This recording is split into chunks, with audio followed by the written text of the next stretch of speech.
tradition is here. The memories are waiting. Next.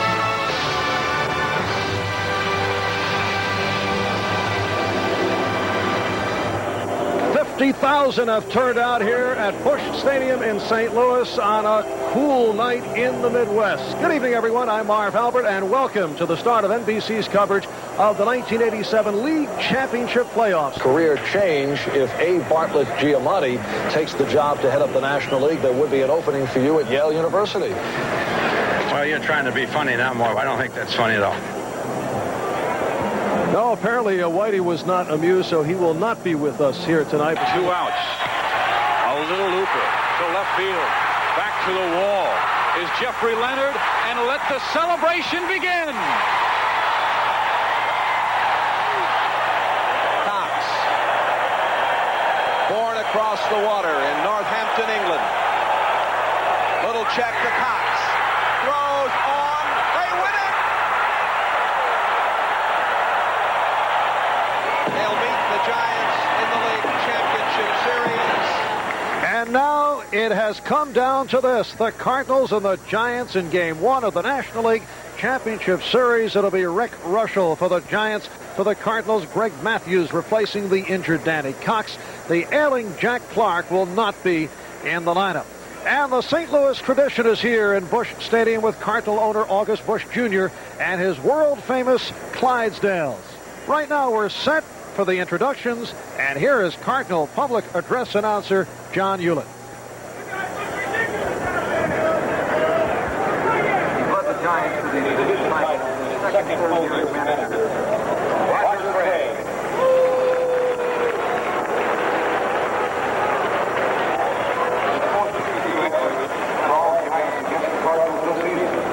Batting first, the second baseman, Robbie Thompson.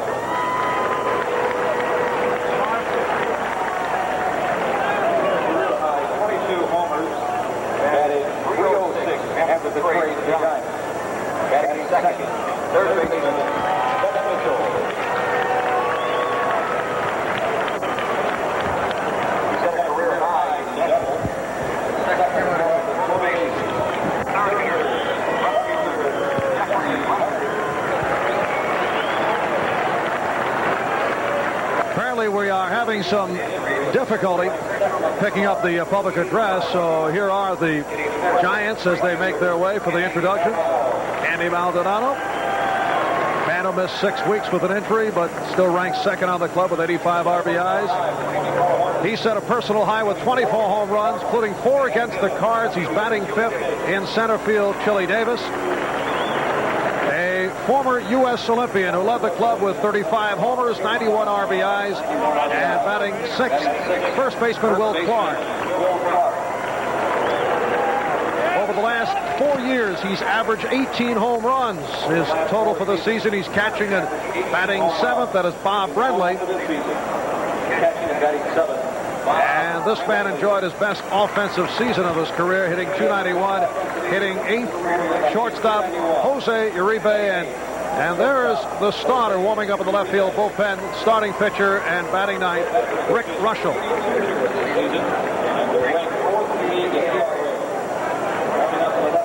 So Rick Russell, 38-year-old who pitched 3 2-hitters this season. He ranked number 4 in the National League in earned run average.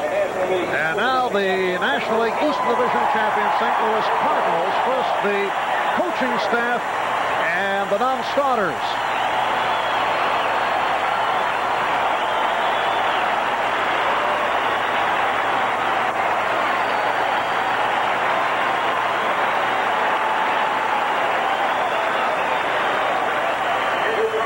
Cardinals hearing it from the crowd. In his 8th year as manager of the Cardinals, Whitey Herzog.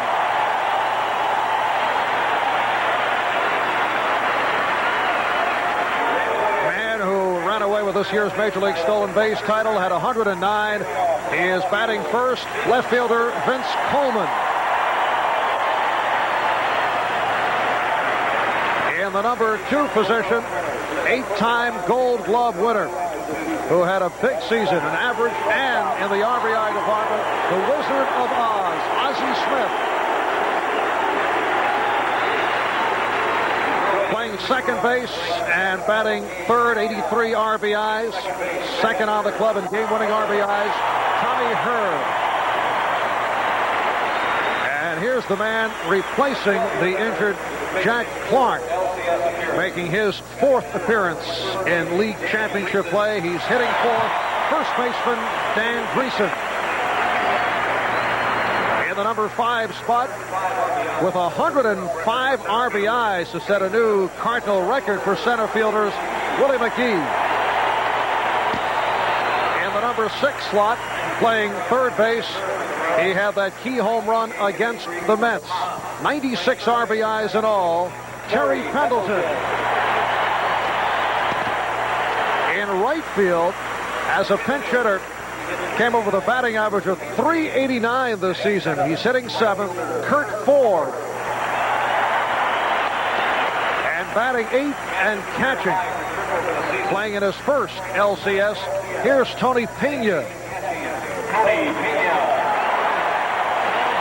And warming up in the right field bullpen, one of 3 11-game winners on the Cardinals staff. Apparently he has made it to the dugout.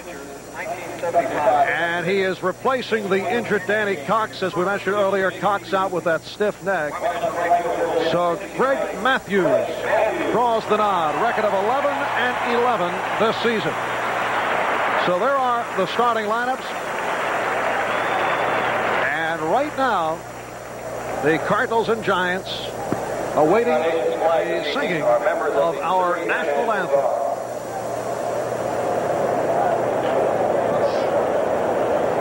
Ladies and gentlemen, the St. Louis Cardinals are proud to welcome one of our country's most popular Hispanic entertainers to perform the national anthem at tonight's National League Championship game. Please give a St. Louis welcome to Anna Connie. And this is Anna Connie to sing our national anthem.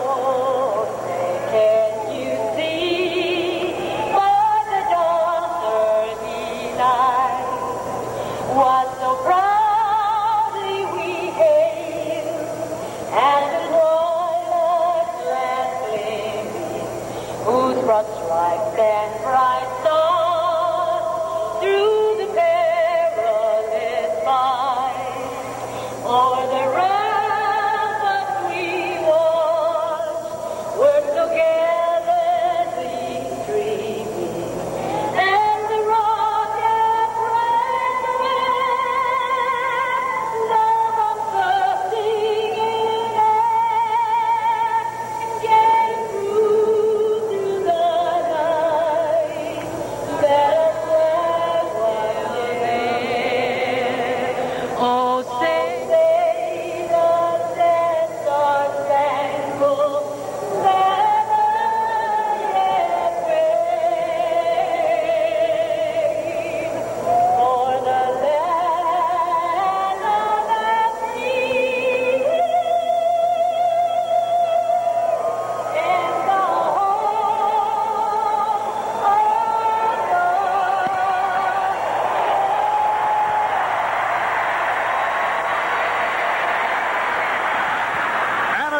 singing our national anthem. In a moment, Vin Scully and Joe Garagiola with the play-by-play. I'm Marv Albert. We'll be back in St. Louis after this NBC News Digest.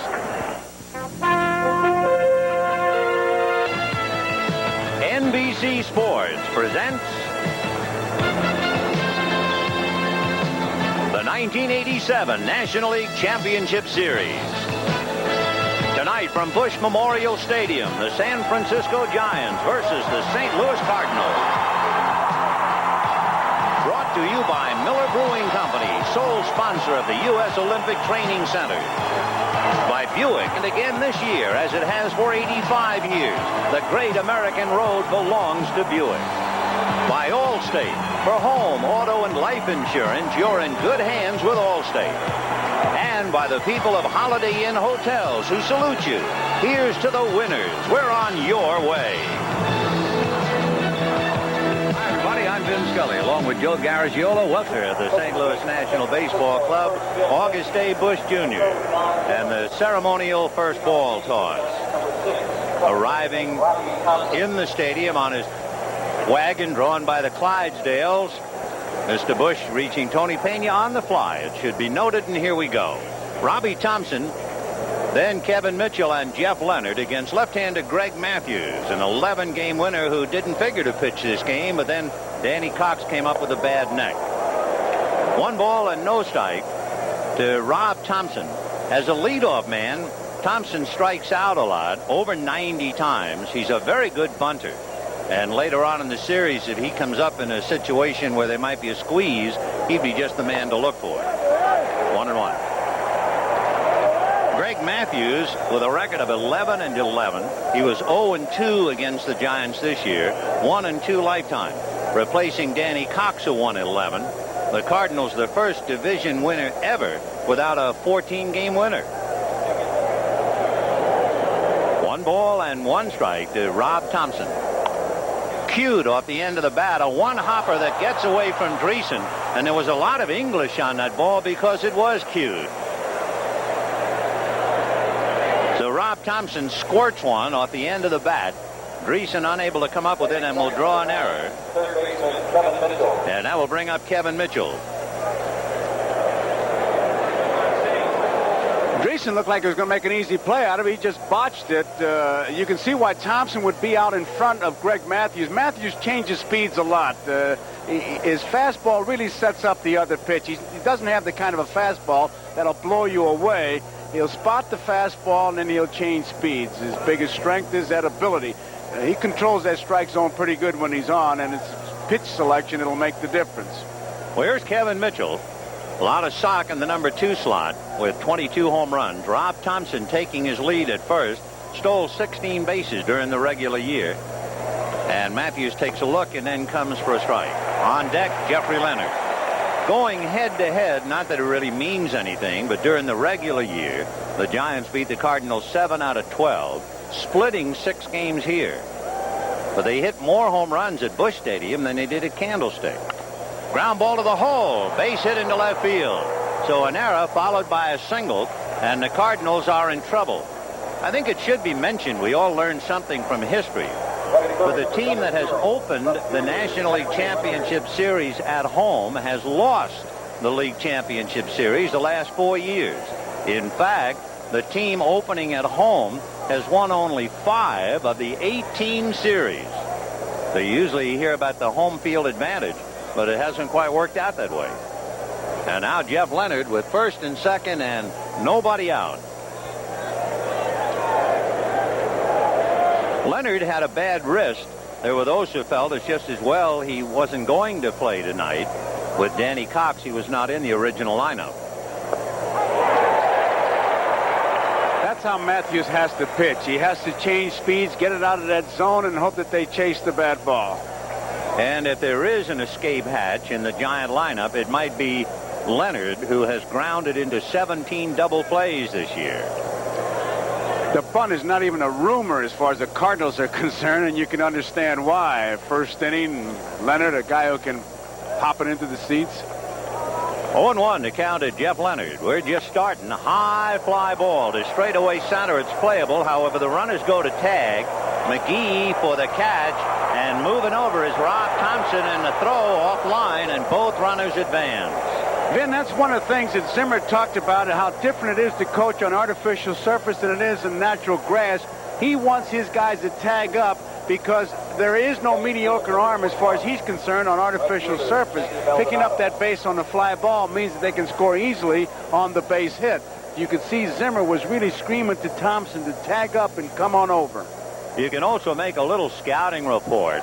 The Giants sacrificed the fewest number of times of any team in the National League, so you don't really look for them to lay one down. Maldonado is a Jekyll and Hyde. He didn't do much hitting at Candlestick, but he was hitting close to 350 on the road. Strike, off speed. Matthews, with a lot of off-speed stuff, leads the Cardinal staff in strikeouts. In fact, Whitey Herzog said he always gets in trouble when he tries to rely on an 83-mile-an-hour Hummer. 0-1 to count. 0-2 is Maldonado chasing that. One of the problems they had was that Matthews started to worry about how hard he was throwing, and it took a while for Mike Rourke to work with him, the coach. And what he has to do is change speeds, get that ball outside the zone like he did there, and make him chase it. The infield back with only one out in the first inning. Ground ball to third. A full 360 by Pendleton, but he goes to first. Terry might very well have had a play at the plate, but he elected to go for the out, and the run scores. That was a contact play as far as the Giants are concerned. The runner breaks as soon as the ball is hit. Now Pendleton turns around. He's got an idea to go to the plate, and I think he had a play there, but he wanted to make sure of the out, because if he doesn't get him at the plate, then it's a big inning. But you see him take a look, and he wants to go to the plate, and then he says, "No, I better make sure of the one out." So the Giants get the jump on the Cardinals. Terry Pendleton opting for the out as the run brought in by Thompson, who tagged and moved over on the fly ball. And here now is Chili Davis. Chili Davis, a switch hitter. He has a little better numbers as a right-handed batter and more power from this side of the plate. Chili commanded a lot of respect this year. You might not realize it, but he led the Giants in getting intentional walks. He also strikes out a lot. He has struck out over 100 times. So 2 down in the first inning, and the Giants have a run. Fouled away, or first, out of play, and the count 0-2. It's 330 down the lines here at Busch. 383 up the alleys. 414 to center. That's the deepest center in the National League, and that wall is 10 feet high.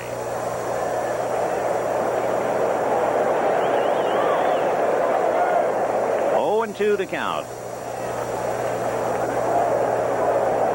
Giants with a run on an error, and it's been cashed in.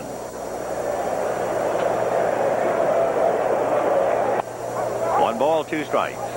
You might take a note from our center field camera, like on that last pitch. Pena behind the plate will move to help his pitcher Matthews, but he'll move at the last second, last possible moment. He's been inside, he's been outside on Chili Davis. I've always marveled about Tony Pena and his glove or mitt. On the corner, strike 3 call. We'll look at it later, but that's probably the smallest catcher's mitt, certainly in the major league. 1 run, 1 hit, an error, a man left at the end of a half an inning. Giants won. Here come the... The 3 major reasons we've been successful throwing out the Cardinals have been Roger Craig calling pitch outs and throws to first from the bench.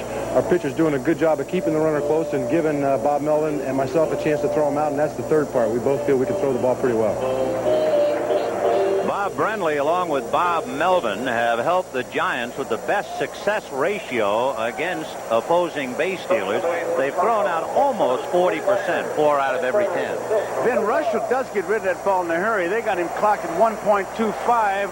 Catcher, talking to Melvin, if he gets it at 1.9 in a 4-second tag, you're talking about 3.5. And if you can get that ball down there in that kind of time, you're going to get most everybody, including a Vince Coleman. Rick Russell, 13-9. He was 1-1 against St. Louis, 16-13 lifetime, and has turned in so many quality starts, 21 of 33. One thing about Coleman, as a leadoff man, he will have some difficulty getting aboard on walks because Russell averages about 1 walk a game. A drive to center, and Chili Davis right there. So that removes Coleman for a while. 1 down. And not only that, Russell did what he does almost to every hitter, start out ahead of him. He's going to throw strikes. He works fast. He doesn't waste any time. He will throw strikes. And Brenly says every once in a while he'll throw what he calls that BP fastball. Just turns it over a little bit, not a hard one, but for a good strike. Ozzie Smith, a much better hitter, left-handed, and has had a big year. 75 runs batted in, and if you add that to 104 runs that he scored this year, you realize what kind of a season he has had. Plus, he's just about a cinch to win his 8th consecutive Gold Glove. He has 7 straight. Fouled away. The strategy on Russell, as far as Coleman concerned, Smith, probably her, and I'd say McGee, Pendleton, is to hit that ball from the middle over. 1 ball and 2 strikes. Time called. Interesting baseball story. Rick Russell made his debut for the Cubs against the Giants, won his first major league victory against the Giants, His first Major League shortout was against the Cardinals. In the dirt, dug out by Clark. So Ozzie is out. Uribe to Clark, 2 down. Uribe, an outstanding year. In fact, Bob Kennedy used to be general manager of the Cubs, former major leaguer, now with the Giants, says Uribe is the most valuable player of these Giants. He said he may not be as acrobatic as Ozzie Smith, but he does it all, and he showed you right there. He was involved, was Uribe, in the Jack Clark deal for Gary Racich, Dave LaPointe, David Green, and Uribe was in a trade under the assumed name. He was Jose Gonzalez when the trade was made, and of course, he was indeed, to quote Rocky Bridges, the player to be named later.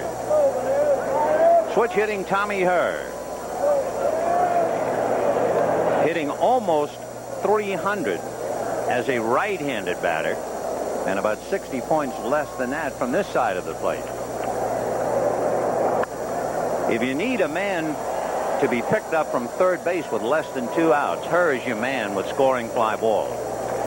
That he is, but if he'd have had a man on third and Rush will throw him the pitch he just threw him, and that was a great shot from center field. It's that sinker ball, the outside part of the plate. That's where Russell pitches it. You'll see ground balls, and you have to hit him in the middle to the opposite field. 1-1. Just missed, ball 2.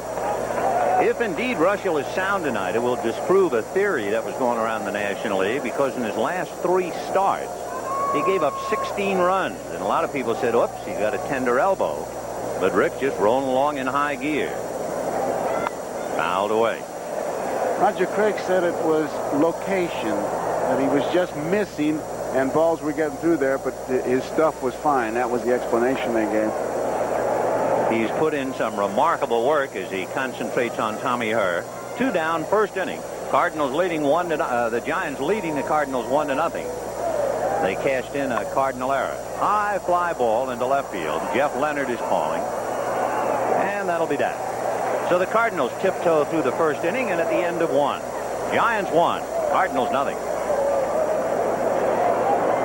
One of the coaches talking to Uribe. Morales has a pad. He charts every pitch, and then he talks to him. And what he's doing between innings is kind of interesting. He believes you watch the opposing pitcher warm up between innings. That pitcher usually throws the pitch that he has the most confidence in the most often. So he watches that and then will set up what he thinks that the pitcher will use against his players. And with his chart, he was talking to Uribe and has him all set up. Clark, I don't think he worries too much about this. Look out for the first pitch with Will Clark, but that one was out of the strike zone. Will has 35 home runs. 10 of them is when he swings at the first pitch. So if you're keeping a little scouting report on him, be careful with the first one especially. On the corner, 1-1. Will tuned up for the League Championship Series, hitting a pair of home runs Sunday to get him to 35. Only the 7th player in San Francisco history to reach the 30 home run plateau. 7 of them against left-handers.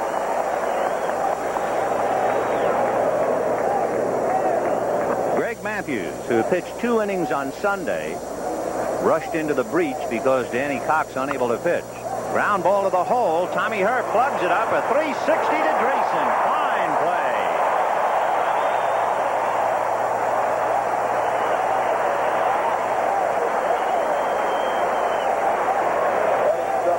Tommy Herr making a good play to take a hit away. He simply outruns this ball, doesn't give up on it. Looks like it's going to get by because the artificial surface. He has to make the complete turn to get some kind of a brace to get something on the throw, and he made a fine play.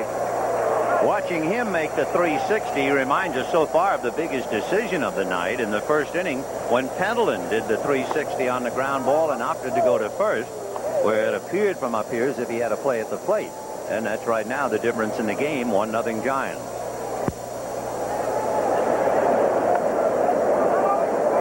Two balls and no strikes to Bob Brenly. Brenly gets ahead of you, Vin. He can give you some pop. I mean, he gives you a pretty good home run cut, 2-0 and 3-1. And he has the count his way now. 3 balls and no strikes. We have 1 out in the second inning.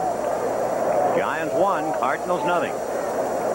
The Giants, number 2 team in the National League in home runs, number 1 in the major leagues in turning double plays, and number 1 in getting base runners, so they have some glistening credentials. The Cardinals come right back, of course. Baseball's runningest team and the best defensive team in the National League. 3-2. There was. He unbuttoned his shirt on that one. 3-1, and you look for a pitch, and you can get a pretty good cut, which is what Brenly just had. I mean, he unloosens himself on this one. Pena down low, he gets it in a good spot, but he didn't get cheated on that swing. 3-2 to Bob Brenly. Jose Uribe on deck. Boy, he kind of turned that thing over. The bottom dropped out. Brenly turned and no doubt asked Kibler, did I swing at a strike? Down he goes. Strikeout number 2 for Greg Matthews. And now he'll go head-to-head with Uribe. 23, shortstop, Jose. You wonder about him turning that pitch over. Our speed gun, we might need a sundial, 75 miles an hour. About over the speed limit. Big year for Uribe, hitting .291. He had a 4-hit game in the end of September. He'd really come strong with the bat. He has always been a fine defensive infielder. A couple of years ago, he was the backup to Ozzie Smith. Played maybe 14, 15 games, but now he's on solid ground.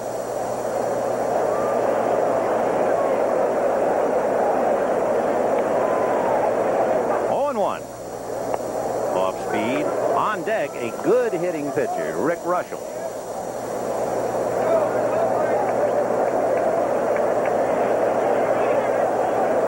One ball and one strike to count to Jose Uribe. Good change. Tony Pena with that driver's glove that he wears behind the plate. It is a good inch smaller in circumference than any other glove in the league. But that's the way he likes it. He can actually bend it in half, so it's very pliable. And when he reaches in there, he doesn't have to search for a shoe in the bottom of the closet. It's right there. 1-2. 2-2. It's got that big break in it, which is the difference in the gloves nowadays, because they use them like first basemen that catch it up in the webbing. The fact that it is small is easy to handle for him, but it's that break that makes the difference. You could probably put that inside the old knuckleball glove that was on the scene for a while. And he chased that change down and away. 3 strikeouts for Greg Matthews as the Giants are gone in order. At the end of an inning and a half, 1-0 San Francisco. Imagine a vehicle with a rare combination of talents. A driver. With Matthews, it's a combination of his fastball and changing speeds. Now here you see him just kind of turn that ball over. That's what the hitter sees. And it's a change of speed out of the zone. Uribe chases it, and that's his 3rd strikeout.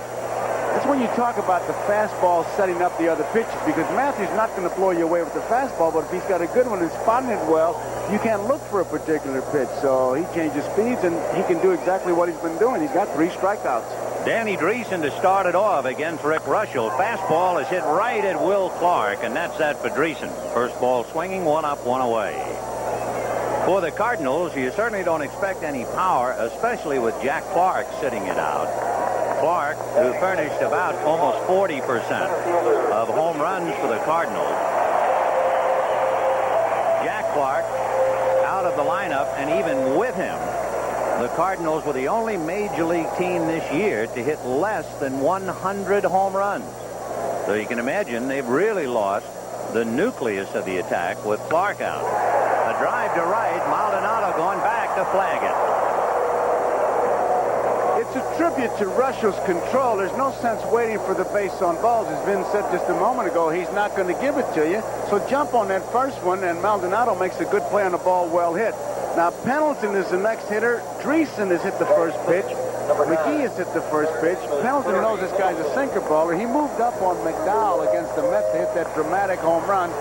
Chances are he'll be up on the plate here, but now you have a decision to make. Do you spot him a strike or not? If I were Pendleton, if it was a good one, I'd take a hack at it.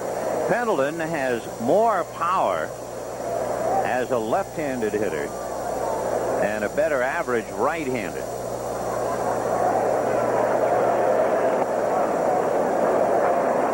To nothing in favor of the Giants. We're in the bottom of the second inning, 2 down. Pendleton followed by Kurt Ford in the lineup. on the corner. Good sinker. You don't think Russell knew, although Pendleton was taken all away, he did not give him a good ball on that first pitch. Pendleton hits him fairly well in his career, hitting .330 against Russell. Jerry, in his own words, and for kids watching, he's an interesting study. He said, quote, "I was the worst Little League player that ever played the game." You'd never know it looking at all the tools he brings to the ballpark. He's up on that plate, too, Vince. Fisted foul off to the left, out of play, and it's still 1-2. The theory of that, of course, is to get that sinker ball before it breaks, and that's why you move up like that, and then you're supposed to lay off of it because it'll be out of the strike zone if he doesn't get it up high enough for you. But, boy, is that so easy to say. Russell has a pitch, he calls it the four-seam fastball, and that's one that rises a little bit.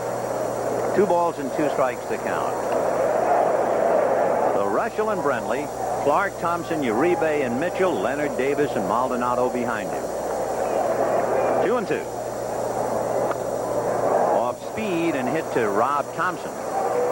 So that's 6 in a row retired by Russell. It's 1-0 Giants at the end of 2, and we'll be back after these messages from your local station. Mr. Goodwrench. No one knows your GM car better than Mr. Goodwrench. No one. And by Kellogg's Brand Flakes, the delicious high-fiber cereal that helps keep you fit on the inside. We're on the inside of Busch Stadium in St. Louis. 1-0 Giants. Rick Russell, followed by Rob Thompson, and then it'll be Kevin Mitchell. Russell, a man who can hurt you with the bat. Off speed for a strike, 0-1.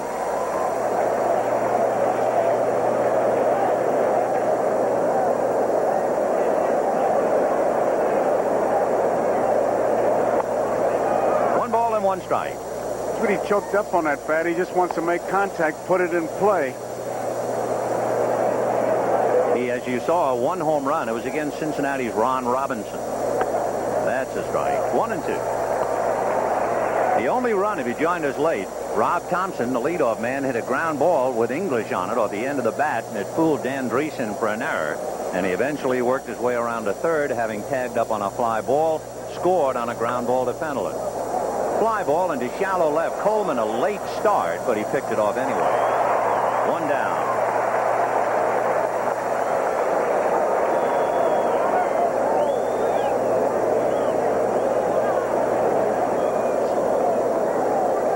Rob Thompson was aboard on the air by Dan Dreesen. That's the difference in the game right now. Rob took second on a single by Mitchell, tagged up and went to third on Leonard's fly ball, and then came home on the ground ball where it certainly appeared as if Pendleton had a play to get him. Good fastball. That's about as hard as he's thrown tonight, right there. Right there is the hardest he's thrown, but it just keeps setting up that off-speed pitch. When you can change speeds like he can, that fastball looks very fast. Interesting, Thompson has 10 home runs, but he's certainly not considered a power hitter or any threat. And in his leadoff role, you look at him in relationship to where he is to home plate. He leads the Giants in being hit by pitchers. He's been hit 8 times, so he kind of hangs over that inside corner, which would seem to tell you he likes the ball away. He rooms with Mike Eldreddy, and talking to him, he says, boy, I want some of Eldreddy's thinking to rub off on me, because Eldreddy's one of those guys who visualizes that perfect swing and really has an idea up there. 1-2. Got him. That's 4 strikeouts for Greg Matthews. He's retired 8 in a row. And Thompson was way out in front of that pitch, and you just keep talking about how the fastball sets up the other pitch, and that's why when you talk about Matthews, he needs a combination of the two. He can't just get by with one. You can't say, well, his off speed is good, and there you see it. You can see the rotation, and Thompson chases it and doesn't get it. Boy, what he has going tonight so far is great arm speed. I mean, his arm is driving through. You have to think fastball, and then somehow he pulls that string. Well, that's what makes the change of pace effective. If it doesn't look like a fastball, forget it. You'll be backing up third. So 4 strikeouts in 2 2/3 innings. There's the fastball, and he comes right back with a change in the same motion. 1-1. Best changeup we've seen in the National League in the last few years belonged to Mario Soto of the Cincinnati Reds. Of course, he also had a 90-mile-an-hour fastball. That'll help. That pitch right there is to keep Kevin Mitchell honest. He got that ball up and in. He's not afraid to come inside. Matthews really in control here. 2-1 to Mitchell. 2 out in the third. 1-0 Giants.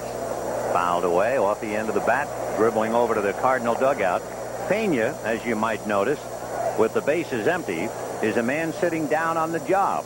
In fact, the only way he can get any lower is if he dug a hole and sat in the hole. But, of course, he can have that luxury only with the bases empty. It's probably the worst catching position of any major leaguer. 2-2. See if he gets all the way down again. Well, they kind of got on him about that a little bit. He doesn't kind of spread out like he used to on a couple pitches he has. He wants to give the low target. He got that from catching De Leon. Make sure he gets the ball down.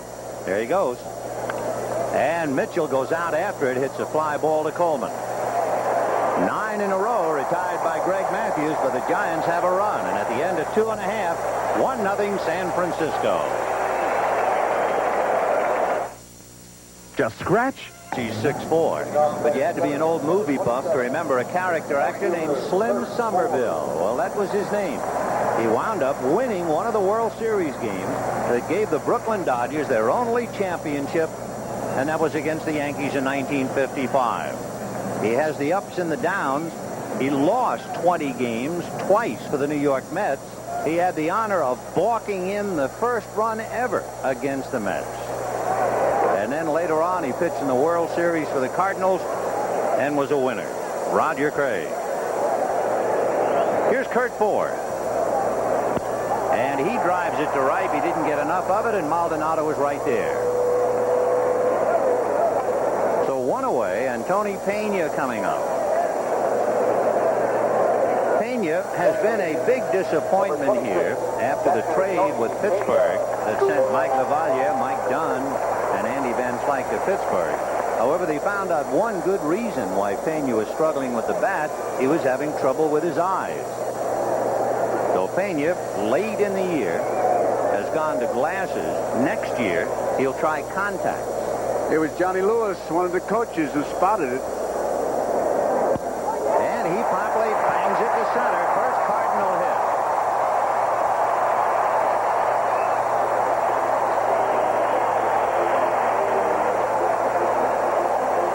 Says he has trouble with the glasses on foul balls, but I see now he seems like he's adjusting or taking them off.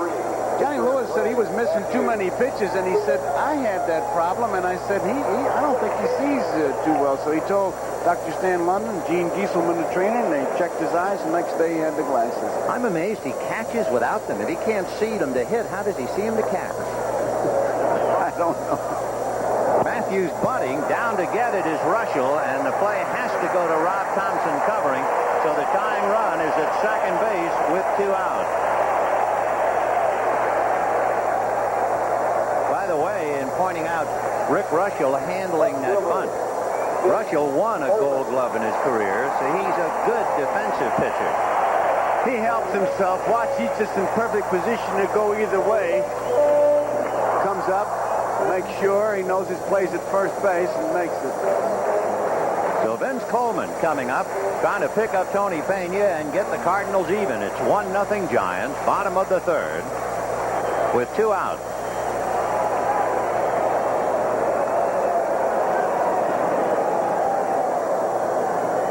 Kevin Mitchell plays about even with the bag at third. Ball 1, 1-0.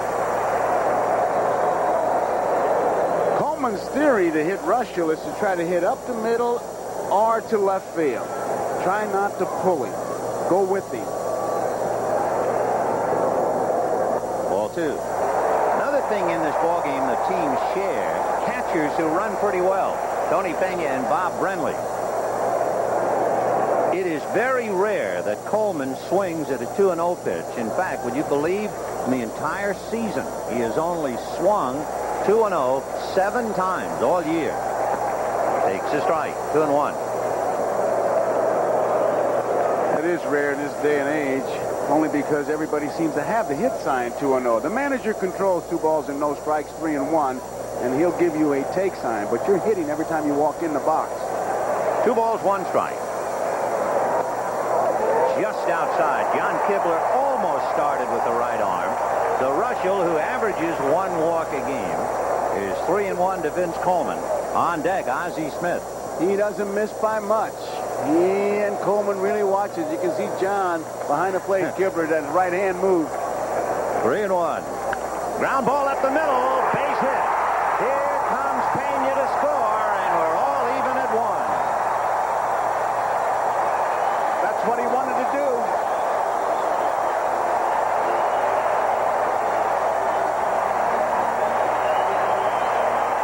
And now you got the big battle. He's on first base, and the message is you can't stop me, and the signs are up. Go, go, go. And Coleman says they're not going to dictate when I'm going to run, because as soon as I get on, I'm going to run. The most incredible stat of the night. Do you know that no one has attempted a stolen base in Russell's 8 starts with the Giants? You're going to see it now. Yeah. And a bluff. And a foul at the plate, and the count 0-1. Vince Coleman was saying that Russell has a tendency to lean. You really have to read him, but he doesn't want the fact that Russell is tough to run on to intimidate him. He said that he will run. The only thing that will stop him is going to be the tarp, and he's got his tarp detector on. He's checking now with first base umpire to see if there's a possibility of a balk. He wants a little edge. 109 stolen bases for Coleman. There's another thought if you're Brenly. You have a sinker ball pitcher, but with a runner on and a left-hand hitter up. What Brenly does is look at Uribe. He doesn't have to worry about Coleman. Uribe will break, as will Rob Thompson. So that's how he knows when the run is going. And another bluff and a foul ball. One man in the Giant dugout will also holler, only one. And normally it's Bill Fahey, the first base coach, when the run is going. And he's getting help from Roger Craig. But I tell you something, Vin, with a guy like Coleman, you're not going to worry about your infielder. You're going to get that ball and throw it. If you wait to see an infielder get over to second base, it's going to be too late. And Coleman is one of those guys who his first 2 steps, he'll be looking at the catcher, see what he's doing. 0-2 the count. And he goes on a pitch out. The throw, they got him from me to you. So Bob Brenly stuns the Cardinals as he hangs Coleman out to dry, but the Cardinals get the tying run. And at the end of 3, a 1-1 tie. Now a look back at a very special Olympic moment. And you can see head down and digging hard, but Brenly, a perfect pitch-out throw. He gets him easily, Vin. The one thing Roger Craig said that he had a special talk with his pitchers because some of them have a tendency of aiming a pitch out, and they'll throw a 60-mile-an-hour pitch out. But Russell cut loose. He wasn't aiming, and Brenly makes the perfect throw. And look where he throws it. First base side of second base, and all they have to do is catch the ball and drop the glove. So the first man to try and steal against Russell in a Giant uniform. And they get him. Vince Coleman, the premier base stealer in the league. And there's nothing that stops running more than a pitch out that works for the other club. Roger Craig, he believes in the pitch. He says it's a great weapon because you know now that every time they get on, they have to be thinking about Roger Craig calling pitch outs. Number 1 in the National League in a success ratio and percentage against enemy base runners. And the Giants immediately put the credential on the desk for all to see. Jeff Leonard has started off in the 4th, a 1-1 tie, and he's way out in front of it. Some of the Giants have been starting that swing sometimes this morning, and the pitch getting up to the plate tonight. So they're having to calm down a little against Greg Matthews. Leonard a fly ball in the first inning, but it was important. And another fly ball to dead center. A late start by McGee, and this one is gone. Leonard reaching the seats in center field. The Giants, the number 2 home run hitting team in the league with 205, and now put their brand on this one. And it is 2-1 San Francisco. He couldn't pick a bigger part of the ballpark than center field to hit it out of. Looked like a fastball, and it just jumped out of here. It's interesting that the Giants hit 16 home runs against the Cardinals and more here at an airport, Busch Stadium, than they did at Candlestick. 2-1 San Francisco, and Candy Maldonado, the batter, grounded to third in the first inning to pick up the run when Terry Penelon opted to go to first. Right.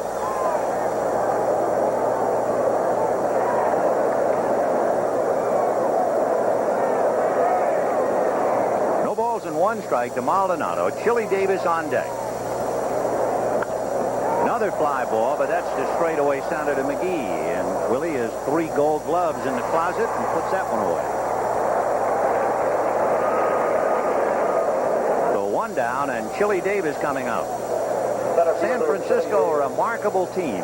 Only the 10th team in history to come from 100 losses to win from 1985 to 1987. And they're only the 5th team to come from 100 losses to become a division champion 2 years apart. Chili Davis struck out in the first inning. Chopper to third. Pendleton stays with it. 2 down. So Greg Matthews, after retiring 9 in a row, gives up the home run to Leonard. Now with 2 out, he'll go against Will Clark. Clark was robbed of a hit on a fine play by Tommy Hurd. What a swinger. This kid is really something. Off the campus of Mississippi State. Wow, what a stroke.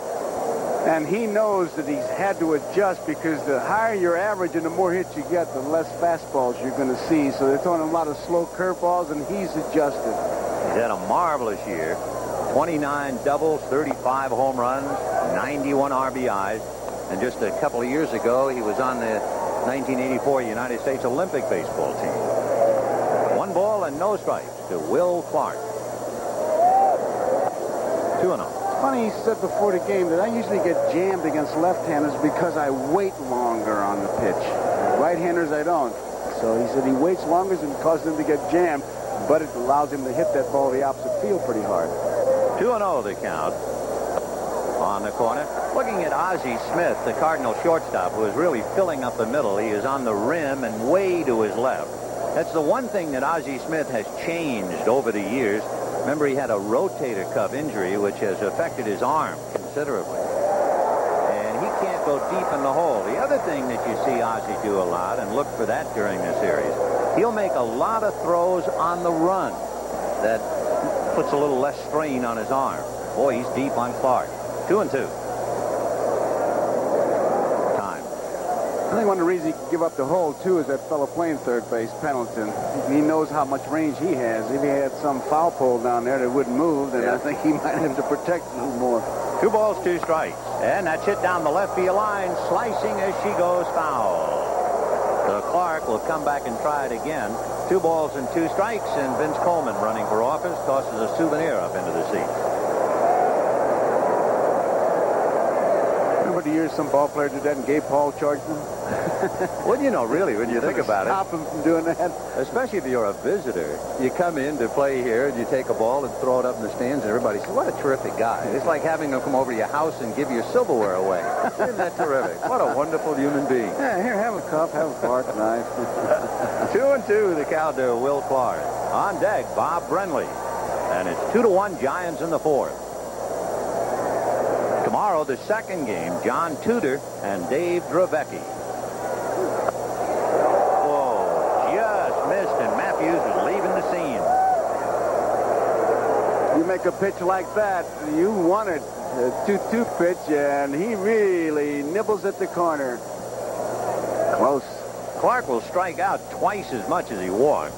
So it took a lot to take that one. And this time he hits it to center, and that'll be a base hit. He was jammed, too, and he was still able to flare it. Well, that's a whole new thing that they have, that if you get jammed, it means you're keeping your front shoulder in and you're not flying open and pulling off the ball. You don't want to pull off the ball. You want to stay there, but sometimes you get jammed on that particular pitch, just as Clark did. He may have gotten jammed, but as Vince said, he just got it off. There it is. You see him kind of lean back because he was trying to get away from the inside pitch, kind of flicking it out there, which he did.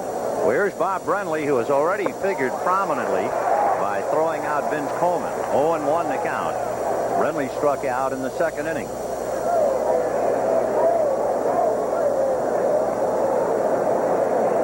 We're talking about catchers who run, and Brenly falls into that category.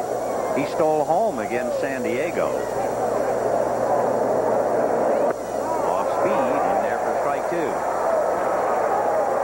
Brenly grounded into only 5 double plays. Boy, it's nice to have a catcher with young legs. Huh? Yes, sir. Young legs that work.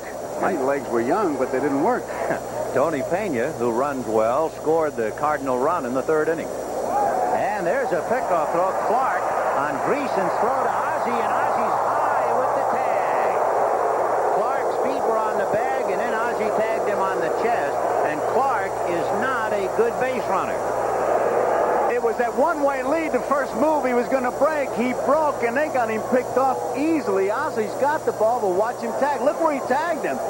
He kind of just, how do you do it? And it's a good call at second base by Jim Quick. And I'll tell you, you don't see Ozzie do that. If he drops the glove, he's got him. Sure. He kind of pulled his feet back, almost Olay, like the bullfighter. How do you do? Like he didn't want to touch him. But Brenly chases it and strikes out for the second time. 5 strikeouts for Greg Matthews. 1 run, 2 hits. Jeffrey Leonard hits the seats in center. And It's off, and really, how do you do? I mean, that's really unusual, Vince. And how? Now we see Ozzie. The only other thing more unusual is to see Ozzie Smith strike out. He's been the toughest hitter to strike out last year, the 2nd toughest this year. In fact, with over 600 at-bats, he's only struck out 36 times. 1 ball, 1 strike. And a drive into right center field in the gap. Maldonado and Davis chasing it. And it's going to bounce. And it is touched by a fan or no. Evidently no. And it'll be a triple for Ozzie Smith.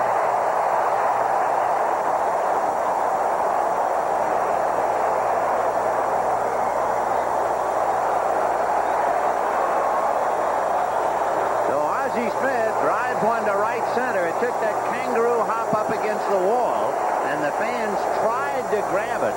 It would then have been a ground rule double, but they couldn't reach it. It bounces high enough, and it was close, but I don't believe he touched him. And it's a 3-base hit, and Ozzie Smith really muscled up on that one. Talking about muscle, that's just what Ozzie brought to the dance this year. He's about 16 pounds heavier than in the past. And he triples to right center, so the tying run is 90 feet away. And the batter, Tommy Hurd. What did we say earlier in the scouting report? If you want to pick up a guy from third with a fly ball, Tommy Hurd is your man. Well, let's see if that holds up. He had a dozen scoring fly balls, more than anybody else in the Cardinal team, more than anybody else in the Giant team. The infield is playing halfway except for third. Mitchell now moves back to half step. And he hits a fly ball, and tagging is Ozzie, but it's not much of a throw for Jeff Leonard. And Ozzie is not going to come, not with no one out at the time.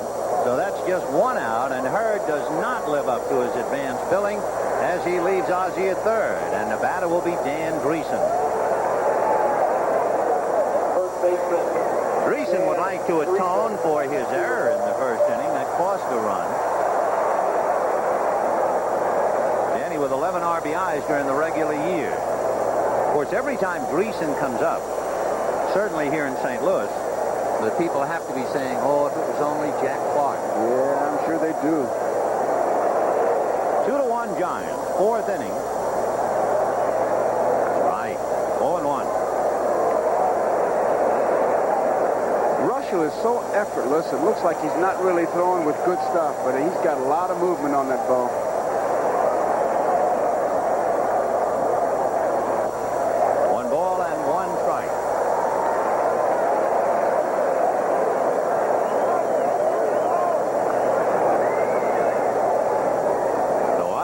Triples. Tommy Hurd, fly ball to shallow left. 1 ball and 1 strike. Ball 2, Dan Greason. Greason grounded out to Will Clark in the 2nd inning. They'll come to the plate. It looks like first, third. Well, they're moving in now, all of them. 2-1. Slow curve, and that's popped up into shallow left. Leonard's going to have to come for it, and he's there. Nowhere for Ozzie to go. Boy, what a job of pitching by Rick Russell. So 2 down, and Willie McGee the batter, and Ozzie is still there. The yardstick of the good pitcher has always been, what does he do with a man on third and less than 2 outs, and Russell is just showing you why he's a winner. And McGee, who jumped on the first pitch and lined hard to right, is in that batter's box.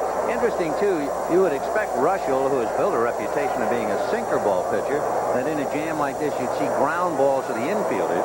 Instead, the ball's been in the air, but not very deep. His hitters are trying to get under that ball to get that sacrifice fly. Her, of course, the key man in this inning. Half swing. They're going to look at third. No swing, says Eric Gregg. Willie McGee with 105 runs batted in.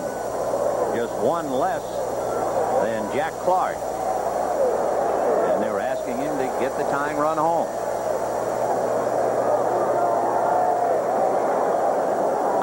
Fouled away. He was late on a pretty good fastball. And the count 1-1.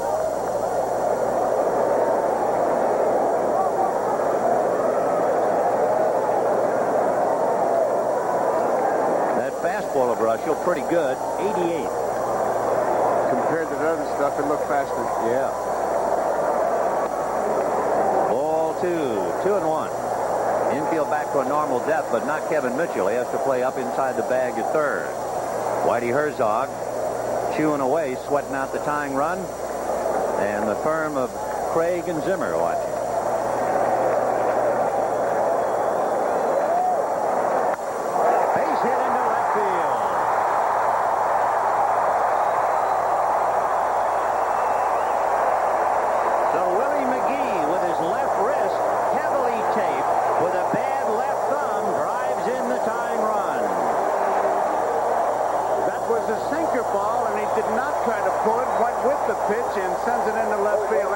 Piece of hitting because it's a good pitch. He doesn't try to pull it. You see him go, hit the ball down opposite field. Now we'll see about Willie McGee. He's stolen 16 out of 20, and we'll see if they turn him loose.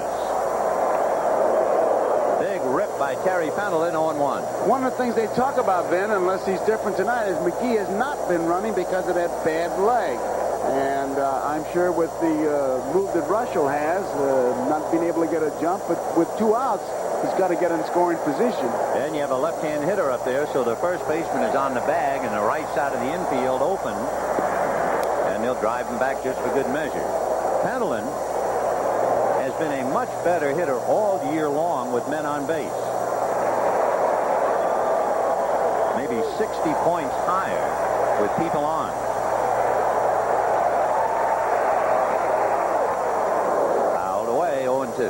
You know, Craig not only calls pitch outs, he calls when they should throw over to first base. And Brenly, who has a good arm, as you can see by those statistics, he doesn't have the sign like when we saw Toronto just point over to first base. He actually uses fingers to indicate throw to first base. Bob Melvin probably has a better throwing arm than Brenly, but Brenly is a better hitter. He's checking with Craig constantly. If you're wondering who he was looking at, he was looking at Craig, who tells him to throw over there or to pitch out. You know, when Roger was the pitching coach of Detroit, he tells about having to prove himself to a couple of the rather famous Detroit pitchers. 0-2. And Pendleton chasing a bad ball. But after he called 2 pitch outs and got 2 runners, one of the top Detroit pitchers said, "Okay, from now on you call him." We'll be back after these messages from your local station.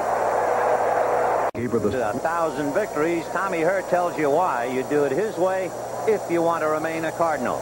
Because I always love Herzog's line. He said, "Baseball has been good to me ever since I stopped trying to play it."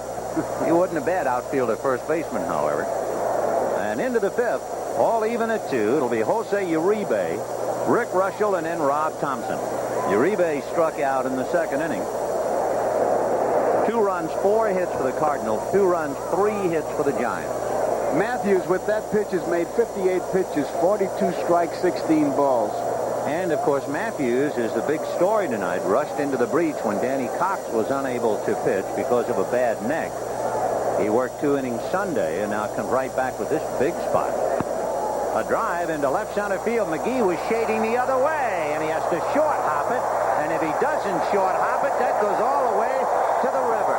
But that's what they talk about the Cardinals. They say the Cardinal outfield can turn a triple into an out and turn a walk into a triple. McGee short hops it, and I mean, he makes a sensational play, making it look pretty easy, because as you say, Ben, that thing probably would end up under that arch. So Uribe, a single. Willie making a dazzling backhand short hopper of it. Here's Rick Russell, who flied to left, and he's around to bunt. At least he was if he had gotten a pitch. Now he has to check with Don Zimmer to see if the bunt is on. He better make Greason field it. Russell has 7 sacrifices and tries for number 8. He's got it. Pena to Tommy Hurd. He really deadened that ball so nicely. Uribe moves on down there. Russell got it on that dirt part and just trickled out there. A perfect putt. See how hard they're charging. Pendleton coming in from third. And Pena says, I'll take it. And a perfect sacrifice bunt. So Jose Uribe at second base, 1 out in the 5th inning. Rob Thompson trying to pick him up. Thompson is 0 for 2. Reached on an error and scored and struck out. The Giant pitchers are set. Dravecki tomorrow, Hamaker Friday, and Kruko Saturday. You know, just a footnote to that Danny Cox story. Whitey wanted him to start not only because he thought he was his best pitcher, but he was the one guy he could use in 3 games. He was had him planned for 1, 4, and 7 if it goes that far. 1 ball and no strikes. 1-1. The other problem is that Herzog had to decide, and he opted for 8 pitchers and 16 players. Well, now he has 8 pitchers, but one of them can't pitch. He is really in trouble, and he was worrying about a blowout. A blowout, and you know, somebody comes up like Tudor or tender arm or something. I tell you, Whitey's done some job of managing this year. 1 ball and 1 strike to count to Rob Thompson. In there, 1-2. Rob Thompson was scouted by the son of the third base coach for the Giants, Don Zimmer. And when Don was with the Yankees, he was saying, gee, I really feel good. He said, you know that kid playing for the Giants? My son scouted him. And now Tippy's over there in a Giant livery. Comebacker. Instead, it'll go by the mound to Ozzie. And on the play, Uribe takes third. You can see the advantage of Willie McGee cutting that ball off. True, he backhanded, and if it gets by him and all that, but the fact is he did cut it off. And that's why we talked about, when you talk about a ball club built for a ballpark, you talk about defense, because Coleman's going to steal on the cow pasture. I mean, forget about that end of it. But when you can cut the gaps like they do and McGee did, here is Uribe at third with 2 outs. But if that ball gets by, he's at third with 1 out. So with that runner at third and 2 down, the batter is Kevin Mitchell, who singled to left and flied to left. 1 for 2.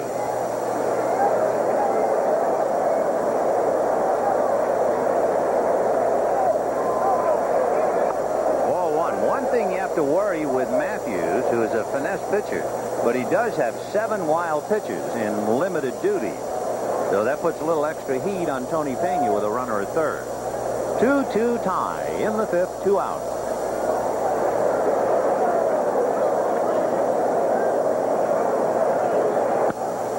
Fouled away off first, out of play, back into the crowd. The crowd, of course, has been a big story here in St. Louis. They finished with over 3 million for the first time in Cardinal history. The Mets also drew 3 million, and baseball had a banner year, over 52 million. What a year. 1 ball and 1 strike to Mitchell. Yep, in the dirt. 2-1. Pena did a good job of getting that body in front of that ball. You don't see him sitting down with a man on third base. You have to block that ball. That's your job. Now watch him shift over there. And as we said, especially with Matthews, who has a tendency to throw him away once in a while. 2-1.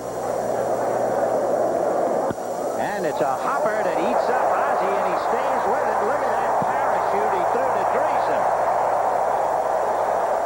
Ozzie Smith takes a base hit away from Mitchell and a run, and it's 2-2 to the bottom of the 5th. Look at this. It was like a ping pong ball in a windstorm. It just kind of floated over there, but it was in plenty of time since it was hit so hard. So Mitchell robbed of a hit, and Ozzie got the job done. I mean, it looks like an infield fly going over there. But you know what it does point up, too, Vin, is the fact that the Cardinals are not hurting when they pitch left-handers, and you put a lot of right-hand hitters in there because you have such great defense on that side in the person of Ozzie Smith and Pendleton. He made a tremendous play on that. Well, we see now about Kurt Ford leading off matters in the bottom of the fifth. A chopper to Kevin Mitchell. One down. So that'll bring up Tony Pena. Kevin Mitchell doing a solid job. Catcher Tony Pena. At third base ever come to San Francisco from San Diego. And he's had 2 different years. Last year, when Kevin was with the Mets, he had a great first half, and he hit the skids after the All-Star game. This year, reverse. So he comes in here playing solid. Tony Pena, single, scored a run in the 3rd inning. 4-1.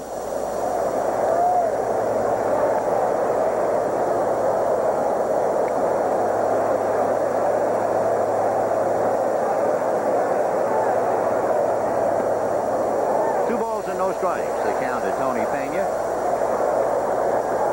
On deck, Greg Matthews, who's not bad with the bat. He's a little bit better hitter than Danny Cox, who should have been pitching tonight. And, of course, it was Matthews' sacrifice in the 3rd inning that set up the run. 2-2 tie. Bottom of the 5th, 1 away. Oh, did he have a rip? Got a little of it.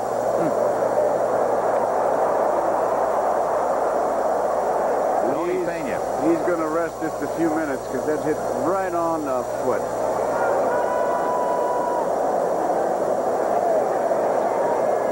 There, you see it hitting right on the heel. For big leaguers, you're always hit by the foul on the front foot. Left foot if you're right-handed, right foot if you're left-handed. Because the big leaguer's bat is so quick, they're always out in front. If you were a big leaguer and you hit on the back foot, then you'd really be late most of the time. It's that front foot. Pena now is okay. You have that steel toe I talk about in there, he'd be all right. He'd need a steel toe, a steel heel, or steel everything. Shin guards on. 2-2 the count to Tony Pena. 1 out in the 5th, a 2-2 tie. Game 1.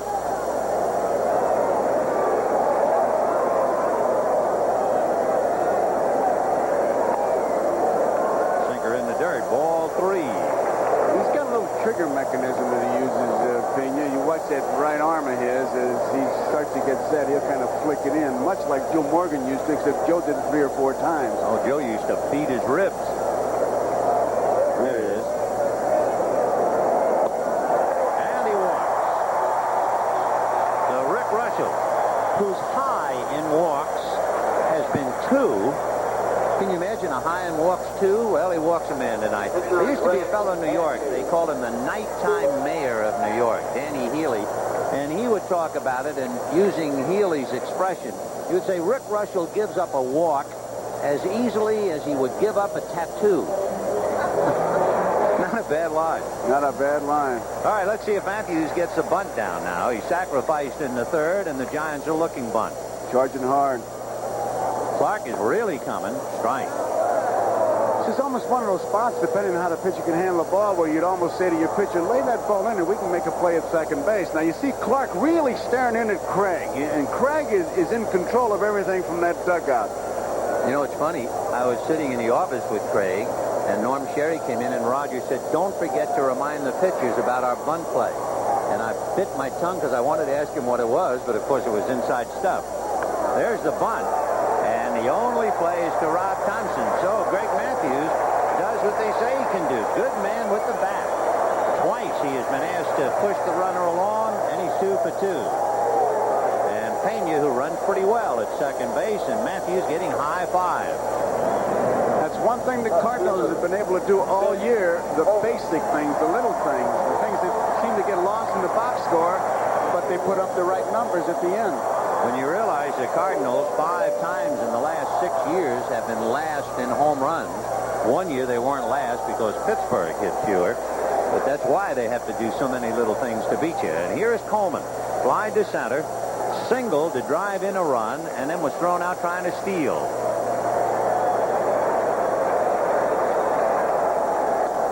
Right. 0-1.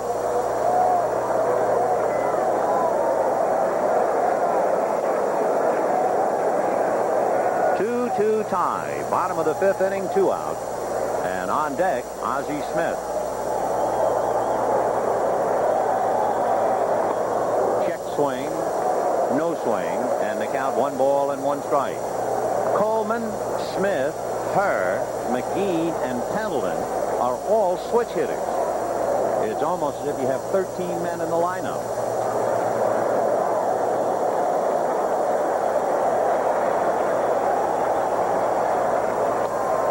Ball 2. It's a funny pitch. It looked like an overhand curveball that he threw there and got it way inside, like he was almost giving him a ball and set it up for this one. 2 balls, 1 strike. Missed. Ball 3. Russell wanted that one. Well, when you look at Coleman's numbers and you realize he has struck out 126 times, Roger Craig watching to see whether they will give Coleman the green light. 3-1 against the control pitcher. And ball 4. Boy, that is really news for Rick Russell to walk 2 in 1 inning.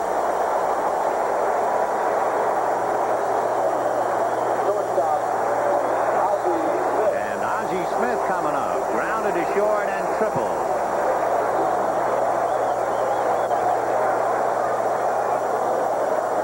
The first and down the line. He really spun on that one like he had made up his mind that he was going to pull that ball through that gap. He really spun on that one because against the sinker ball, they were talking about trying to hit it up the middle of the opposite field, although he did triple into right center field. He hit the first time at bat, he hit right to the shortstop. But this one, he really spun on it, opened up quickly. No balls and 1 strike, Ozzie. Foul back, 0-2. Ozzie, in 10 League Championship Series games, is hitting .471. You want to talk about a guy really producing in the spotlight. Well, they call him the club's most valuable player. You can see why, because it not only with the bat and the glove, in the clubhouse he is something special. 0-2, the count to Ozzie Smith. Pena at second, Coleman at first. Ball 1. There's that pitch again. That's that same wobbler that he throws up there. 1-2.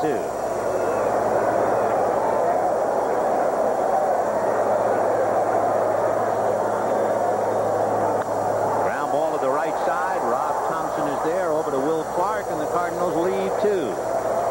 And at the end of 5, it remains Giants 2, Cardinals 2. Leonard putting some of that stickum on. Wide receivers use that in football. Now his hands are sticky, so he puts on gloves. And here he is earlier, and it seemed to work for him because now he not only hits it, he points to it and says, there it goes, and I know it's going. And it took him about maybe 2-3 minutes to get around there. He walked from halfway between third and home, which makes a lot of pitchers very happy. If you haven't been watching much television this year and you see Jeff Leonard, you look at his number, and maybe it's a surprise. It's certainly not a surprise to anybody in San Francisco, or for that matter in the National League. 0-0. The idea was Jeffrey Veldy had so many different injuries that he was starting brand new this spring, and he decided, I'm going to start from scratch. So you're looking at scratch. 0-0. 2-0 the count of Jeff. But wouldn't you know, he hurt himself anyway. He's got a sore wrist. And he's got the batting gloves on, and he's got the running gloves in his pocket. And don't ask me about running gloves, except that they say, well, they're not as expensive as the batting gloves, and that's why I wear them. 2 balls and no strikes. The count to Jeff Leonard. Strike. Saturday, when the Cardinals celebrated the 3 million fan here, a lot of the Cardinals came out late in the game and threw batting gloves and batting wristbands up into the stands for souvenirs. You know they're not expensive. Ball 3. Well, not to them anyhow, because everything they get from the manufacturers is given to them. I mean, I've never seen so many shoes. One fella got 60 pair. 3-1 to count to Leonard. Fly deep to center and then hit one in the seats in dead center. And pops it up on the right side. Tommy Herr angling out. Kurt Ford coming in. Ford has the easier play. 1 out in the 6th inning. So Leonard a fly ball followed by Candy Maldonado. Maldonado grounded to third and flied to center. Candy is 0 for 2. This is one of Jose Morales' projects, Maldonado, and what he watches is his back foot. He doesn't want him to get too far back and close his stance. He wants him to go directly at the pitcher. And that's a key thing for him. You see him digging in. He's got the feel just right. You know, Maldonado in June was hitting .360 when he suffered a broken ring finger going after a ball in the right field corner at Candlestick. When he came back off the DL, look what he hit. .685. He was last year's MVP on the Giants. 0-2. Matthews really doing a good job in and out, changing speeds. He's allowed 2 runs, one of the 2 unearned on an error. 1-2 the count to Maldonado.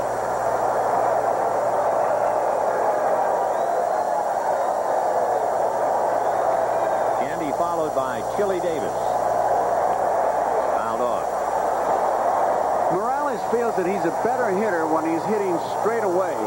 Because then if the ball is inside, he thinks he's strong enough to react and able to pull it. But if he tries to pull it, then he's opening up too soon, and he just comes off the ball and really doesn't drive it. Ground foul outside of third.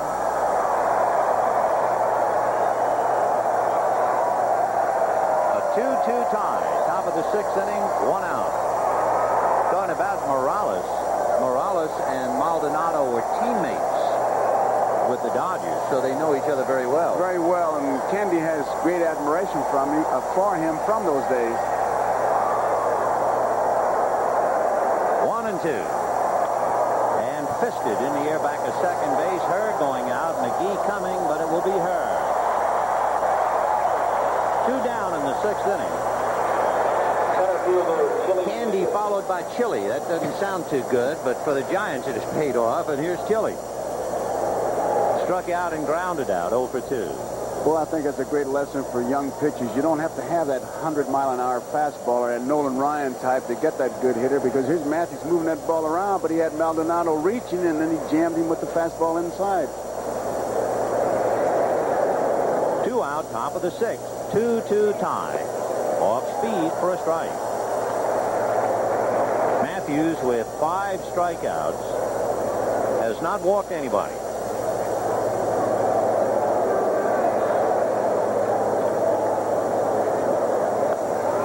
Picks up the outside corner and the count 0-2. And the difference in that, the statistics on Davis, 0-2 when he puts it in play, hits .034, but when he's ahead of the count, he's a .364 hitter. Well, we'll see what he does now behind, and I mean behind, 0-2. Breaking ball, 1-2. Chili Davis, Los Angeles boy, going against Greg Matthews, who's a Southern Californian from Anaheim.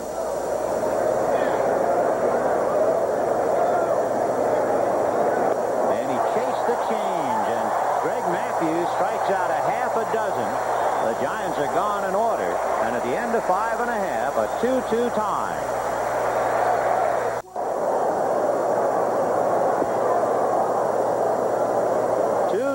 Bottom of the 6th inning. Tommy Herr, Dan Dreesen, and Willie McGee, and that's a strike. Tommy Herr twice hit fly balls to left field. However, the frustrating one for him was in the 4th inning when he came up with Ozzie Smith at third and nobody out and couldn't get him home. High drive into deep right field. Back goes Maldonado on the track at the wall. Got it.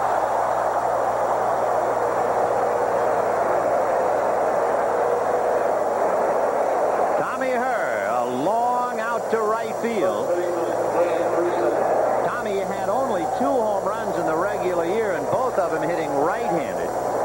And it's head-shaking time for her. It looked like it had a chance. It was a fastball. He really turns on it, and he thought for a minute he had it, and so did a lot of people. Maldonado almost running out of room right there. So 1 away. Dan Dreesen with the count, 1 ball and no strikes. That picked up the edge. 1 ball, 1 strike. Danny Dreesen at the beginning of the year certainly didn't figure to be here. He was without a ball club. Then he signed a contract with St. Louis June 9th. Played 58 games at Louisville. He was promoted to the Cardinals on August 31st, 1 day before the deadline to qualify for postseason play. Fouled out of play. At the time when they brought him up, they thought he was a luxury, albeit an experienced one. He had played for the Expos and the Giants. And Dreesen, when Clark went down, was anything but a luxury. If you study the history books, you'll find out that Dan Dreesen was the first designated hitter for a National League team in a World Series.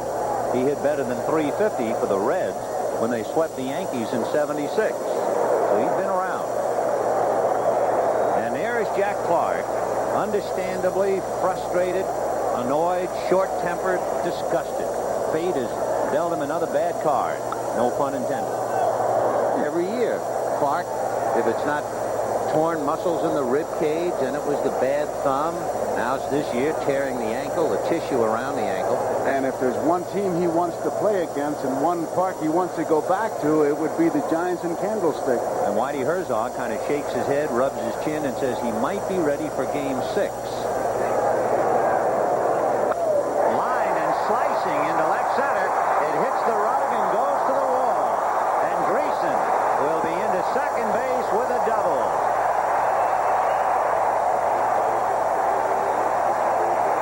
It appears that Russell may be starting to show some kinks. He walked 2 in the 5th inning. Her hit the ball hard, and now the line drive.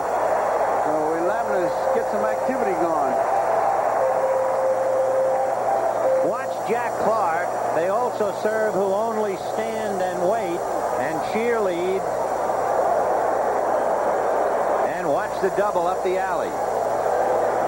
So with 1 out, Willie McGee, whose single got Ozzie Smith home in the 4th inning to tie it up. Now trying to get the Cardinals out in front for the first time tonight. A sinker hit into the hole. Uribe goes back to Thompson, who can't handle a low throw, and everybody's safe. But he saved the run on a ball headed for the hole to left field. And he had Dreesen picked off. Dreesen thought the ball was through there. He did save the run. Now, he loses a little bit of balance here. Dreesen is way up the line. Thompson can't handle the short throw, and it was a tough play for him, so the Cardinals have something going. It is a base hit for Willie McGee. And a fine effort by Jose Uribe, although they let Dreesen get away on that off-balance throw to Rob Thompson. So first and third, 1 out in the 6th, a 2-2 tie, and Terry Pendleton, who was grounded out and struck out, coming up, and the Giant bullpen will move around. Ball 1.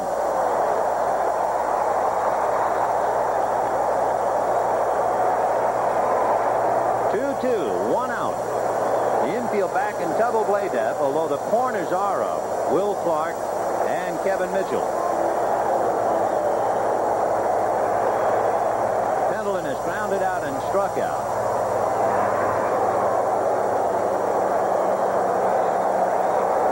Willie McGee standing at first, Dreesen at third. And after Pendleton comes Kurt Ford.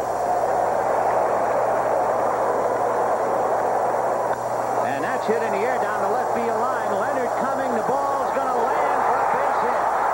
Dreesen will score on a bloop single to left. 3-2 St. Louis.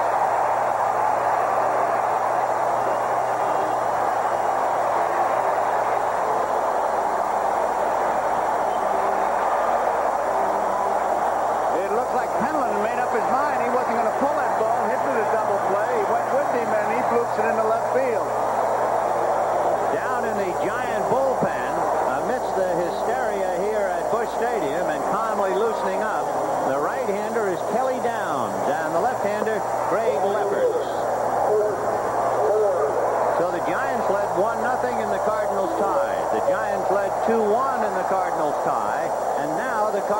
lead 3-2. The big play, the stopper by Uribe, but the inability to get Dreesen, who was hung out to dry otherwise. Russell off the rubber. And you got a guy in the batter's box who can do a lot of things, and he can really run, so the double play is going to be a tough thing for them to turn over here. Kurt Ford, a left-hand hitter. That's the only surprise that he's not a switch hitter. It would appear to be right out of the cookie cutter, like so many other Cardinals, but he is left-handed all the way. 1 ball, no strikes. Whitey Herzog has a lead to chew on, 3-2. And Roger Craig scowling a little bit. It is game 1. Long way to go. In fact, that's the big difference nowadays. There's not that feeling of urgency in the first game. It's like the World Series. You know, it takes 4. Lined into right field, charging is Maldonado. Base hit. Stopping at third is McGee, and the bases are loaded with 1 out.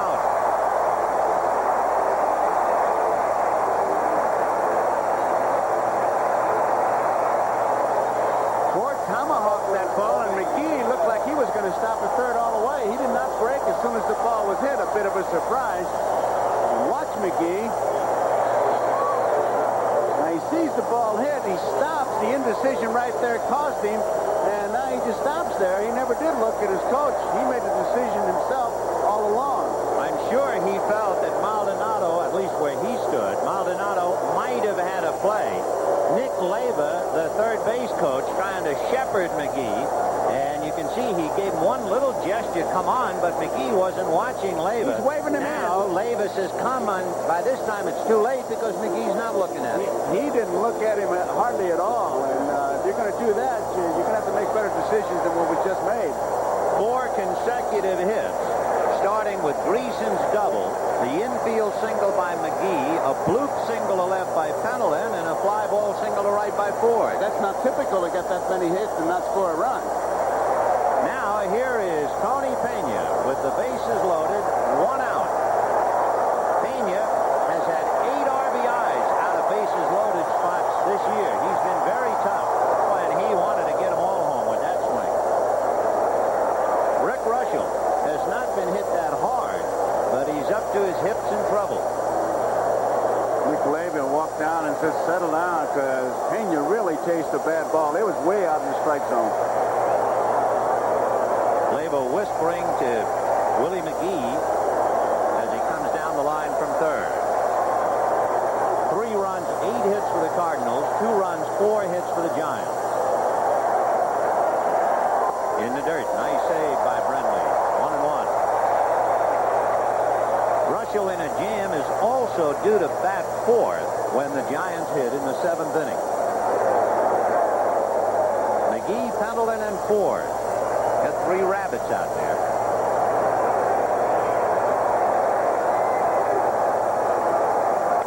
High pop foul off third. Kevin Mitchell is over there and makes the play. So Russell, a wily veteran, trying to get out of a tough spot and gets Pena to foul out. Now the batter is the pitcher, Greg Matthews. So that was a very big out to get Pena. That's the key, because he can really go after Matthews right now. Of course, he can't let up. Anytime you got somebody with a bat in their hand, they're going to be dangerous. But the key guy is Pena. Matthews had 13 hits during the regular year, including 3 RBIs, and we do know he can bunt. But, of course, there are 2 outs. He sacrificed twice tonight. Fouled away, 0-1. Interesting thing that's happened with pitchers, and Don Robinson, of all people, brought it up. When he goes up to hit, and he named Bobby Welch as another one who does it, they'll go up there looking for the breaking ball, knowing that most guys say, well, the pitcher can't hit the breaking ball, and they look for it. 0-1. Of course, let's face it, Don Robinson is a very good hitting pitcher. So is Bob Welch. So they would go up looking breaking ball because that's what they're going to get once in a while. Yeah, but I mean, the fact that they're thinking that way, and they're not taking anything for granted. Right. And that's why they are good hitters. 1-1.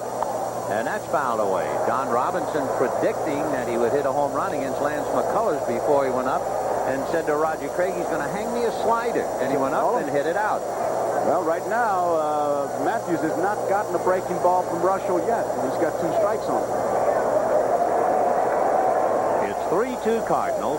Bottom of the 6th inning. And it's a little looper into center, and it was a breaking ball. And 2 runs will score. And it was a hanging breaking ball. You could have put your hat on it. The one breaking ball he gave him, and it burned him.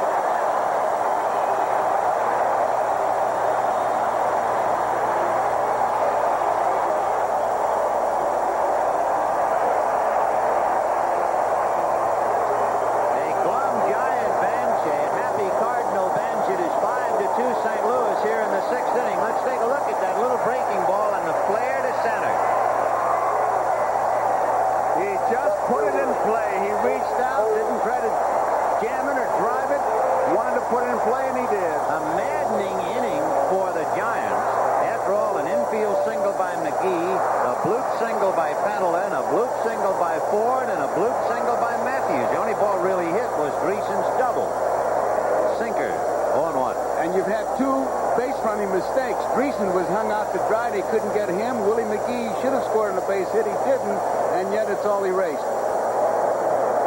5-2 Cardinals in the 6th. And Vince Coleman, the 8th man to come to the plate. Coleman is fly to center, single to center, and walk. Fouled away. Boy, you talk about a stone on a lake. That thing really skipped. So holding at first is Greg Matthews. Kurt Ford at second. The Cardinals with a 3-run 6th have taken a 5-2 lead.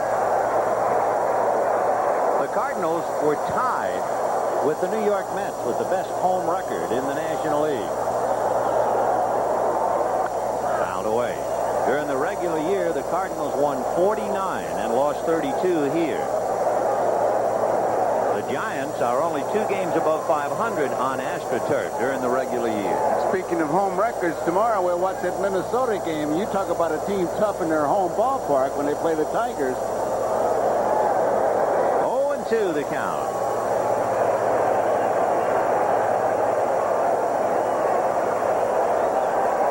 Minnesota won 56 games at home and lost 25.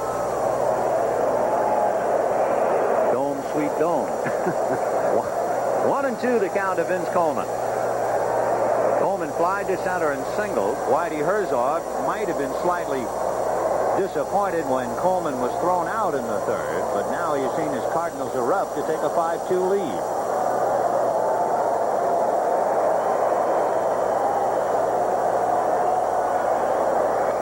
Now back just did get a piece of it. The Giants bat in the 7th as they try to come back. They'll have Will Clark, Bob Brenly, Jose Uribe, and then Roger Craig knows that Russell is due up 4th, and down by 3 he might very well hit for him. Giants have 3 right-hand hitters on the bench: Melvin, Spire, and Williams. Sinker hit down to Rob Thompson, and that's that. But that 3 runs hits, and there's the man of the moment, Greg Matthews, who knocked in a couple. We'll be back after these messages from your local station. Motor dealer, an all-new Dimension 88 Corolla. Who could ask for anything more? And by Pennzoil Motor Oil, the standard of protection since 1889.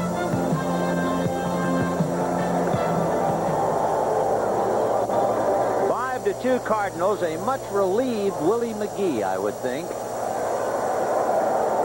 I would think he's relieved, and I also think his coach, Nick Lavia, there he shows a reaction. The coach, that's all he can do is sit there. He said, man, what can I do? I'm waving. I mean, my arm's about to come off. I may suffer a rotator cuff injury, and he's not even looking at me. And, of course, who do you tell that to? There are times when the base runner doesn't look at the coach when the play's in front of him. Right. But when it is behind you, that's what the coach is out there for. And the Cardinals got away with it. Twice, Dreesen was hung up, and then McGee, but it's all erased now. Will Clark trying to lead the Giants back now against Greg Matthews, and that's a strike. Clark robbed of a hit on a fine play by Tom Hurt. singled and stole a base in the 4th inning. 5-2 St. Louis, 7th inning. Big, slow curveball on the corner. Strike 2. Boy, he's moving it in and out, changing speeds. He knows exactly what he wants to do. The Giants beat Matthews twice this year. He was 0-2 against them. By the mound, down to Ozzie. One away. Down in the Cardinal bullpen, the ace in the bullpen, Todd Worrell, beginning to loosen up. There's the difference. If Worrell leaves his fastball back at the hotel, he's in deep trouble. Because he's a real power pitcher. Here's Bob Brenly. Struck out twice, 0 for 2. You could see him heave that big sigh. Well, you know it's a little more than just a regular game.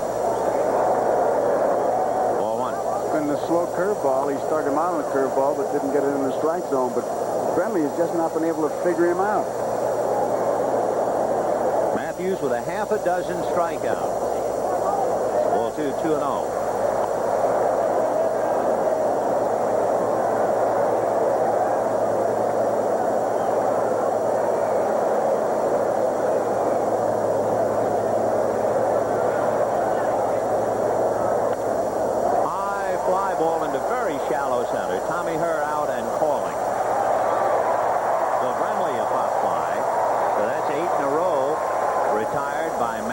Who had a string of 9, gave up a home run and was allowed just 2 singles since. Matthews, by the way, has made 32 starts during the regular year and completed only 2. And one of those 2 was a shutout. So you can bet they're counting pitches and watching him very, very carefully. Uribe, the hitter with 2 out, and Chris Spire is on deck. Remember, the Giants have 3 right-hand hitters available. Bob Melvin, Chris Spire, and Matt Williams. Left-hander Craig Lefferts throwing alone in the pen now for San Francisco. Off the end of the bat. 0-1.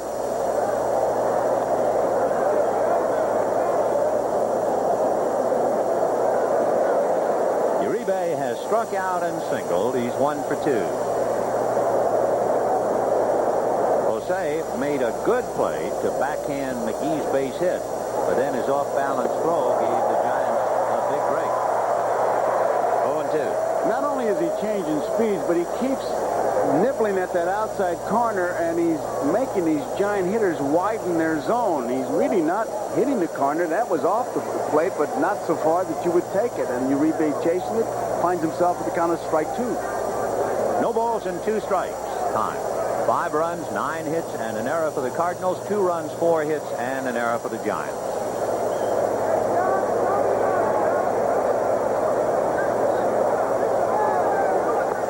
And he chased that one. 7 strikeouts. Matthews has retired 9 in a row. And at the end of 6.5 innings, 5-2 St. Louis. In the bottom of the 7th inning with the Cardinals leading the Giants 5-2. Craig Lefferts comes out of the Giant bullpen to pitch to Ozzie Smith. He will turn all the switch hitters around now. They'll be hitting right-handed.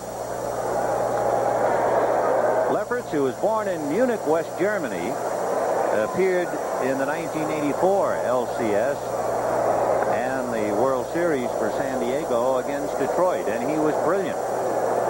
Working on Ozzie, who was grounded to short, tripled to right center and grounded out.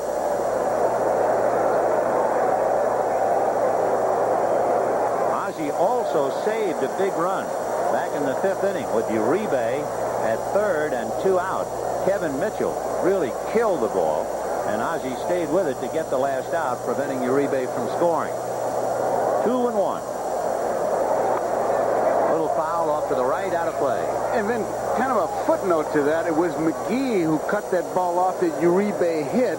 Instead of an extra base hit, it was a single. Right. And then that was the 3rd out. They were not able to score. I say in most ballparks and most outfielders, that ball gets by. 2-2 the count, Ozzie Smith.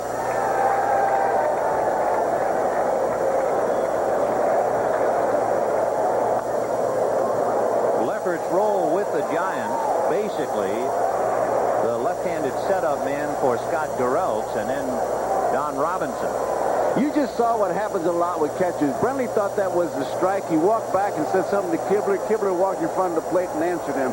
Nobody knew it except if you've ever been in that spot. Look out here, 3-2 to Ozzie. Ball 4. He's the best Cardinal hitter on the team with the count 3-2. He hits over 400 in that spot.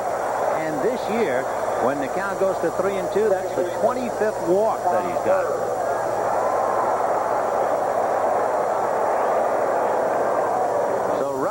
Gave up 5 runs and 9 hits.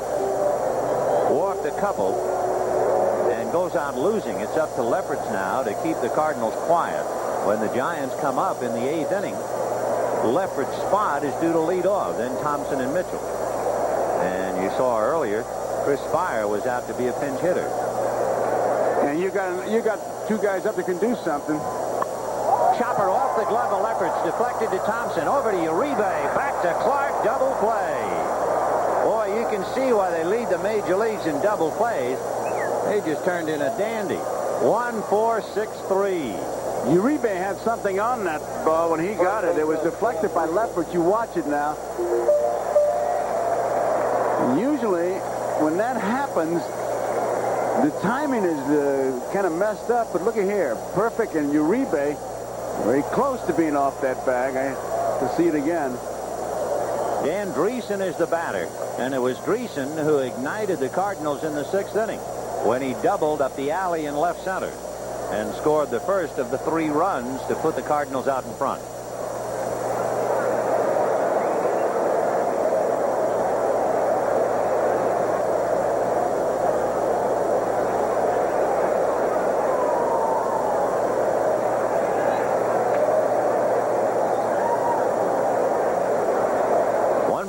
No strikes to count.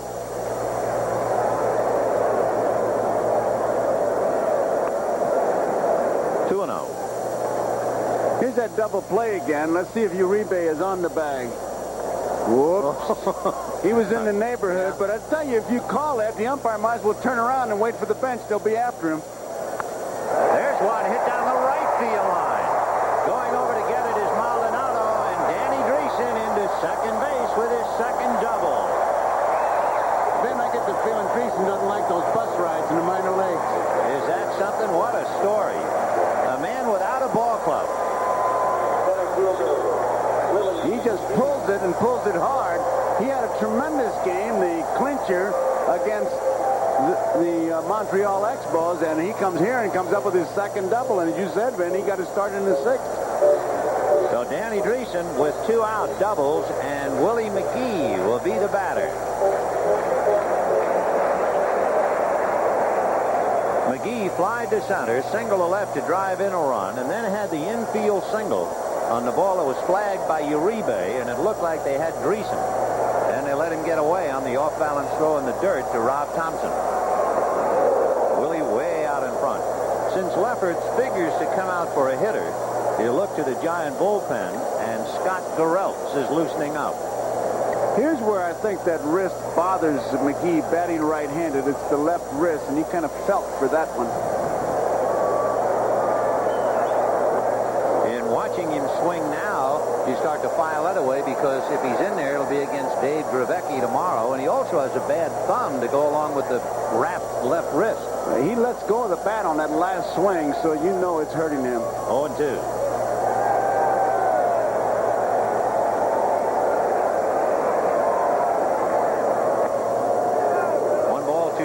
During the regular year, McGee is so consistent. 284 left-handed, 288 right-handed. 11 home runs, 5 left, 6 right. But he's not quite that solid right now with that bad left wrist. 1-2.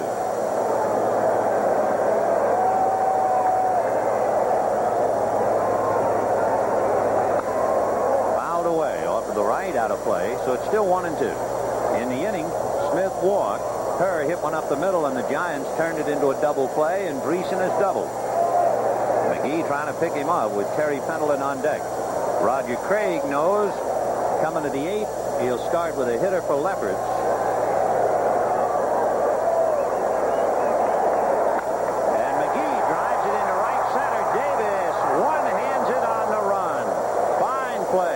Chile to take an extra base hit away from McGee. So they lead Greason. And at the end of 7, 5-2 St. Louis.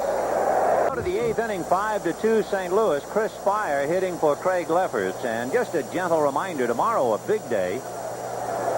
The National League Championship Series at 3 o'clock Eastern Time. John Tudor and Dave Dravecky. Game 2 between the Giants and the Cardinals. And then tomorrow night at 8 p.m. Eastern on NBC, the Minnesota Twins and the Detroit Tigers. And it'll all begin with Major League Baseball, an inside look. Chris Spire, who received the Willie McCovey Award for the most inspirational player on the Giants this year, has come full circle. Foul ball. Spire was with the last Giant pennant-winning team in 1971. A 3-time All-Star. 37 years old. Vin Matthews has made 94 pitches with those two, 67 strikes and 27 balls. He has been remarkable. So Spire, Thompson, and Mitchell in that order in the 8th. 5-2 St. Louis. It was interesting for Spire. He had hit 1 grand slam in his previous 16 years in the majors. This year he hit 2 slams 5 days apart, one of them against the Cardinals. And then a couple of weeks later he had a 2-home run game for the 2nd time in his career. Been a big year for Chris, and he has had some invaluable pinch hits. Popped it up on the right side, and it'll be Dan Greason. So Spire pops up, 1 down in the 8th, and what a story Greg Matthews is. Matthews, who didn't figure to pitch. Danny Cox with the stiff neck. Matthews rushed in as a replacement, and here he is in the 8th inning, not only leading 5-2, he sacrificed to set up 1 run and singled to drive in 2 others. Ball 1. And one of the intangibles, he has not used that bullpen, I mean, up and down. And Whitey making a decision to go with 8 pitchers, he really has gotten a bonus plus. 2 balls and no strikes. Rob Thompson, just trying to get aboard, reached on an error in the 1st inning and scored. Struck out and grounded out since. And on that last pitch, suddenly, here comes Mike Rourke. I almost have to believe that what they're saying, I don't start to get cute. Just do what you've been doing because it's been working. That last pitch, kind of like a balloon, and the string broke. And boy, Rourke was catapulting out of the Cardinal dugout to make sure that everything was all right. It's not unusual for a pitcher not to be just satisfied to get you out. He wants you to look bad while he's getting you out, and he'll throw some exotic pitch. You know, he's done that, too. A lot of his strikeouts, the hitter has looked foolish. So don't change it. What do they say? If it ain't broke, don't fix it. 98 pitches with 1 out in the 8th inning. He was the 10th round selection in the 84 free agent draft. Greg Inman Matthews from Harbor City, California, 25 years old. That's right. Went to high school at Savannah High in Anaheim, went to Santa Ana Junior College, Cal State Fullerton, and what a story he is this evening. Ball 4. Would be his first walk. Now, if that's a storm signal, yep, it is. Whitey Herzog is carrying a hook with him. 1 walk and you're gone. Well, he went much longer than Whitey had a right to expect and thought he would do, and it goes back. You can't catch a walk, and listen to this ovation as he walks off.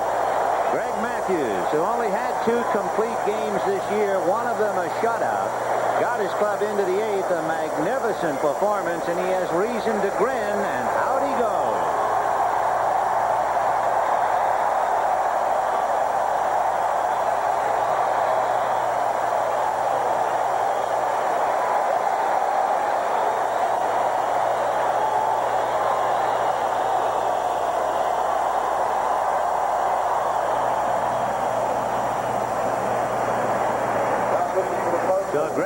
Greg Matthews gives the ball to Todd Worrell. Matthews had a reputation of being a flake, kind of a guy who'd send his laundry out on a road trip and then move on home, park his car in the parking lot here, and then ask a teammate to give him a lift home. But boy, he can be as flaky as he wants pitching like that. When you pitch like that, you're not flaky, you're eccentric. Yes. And what a contrast with Worrell coming in, who is strictly a power pitcher, fastball in the 90s, as opposed to what they've been looking at with Matthews. Worrell with 33 saves, going head-to-head with Kevin Mitchell, who is 1 for 3. 1-2.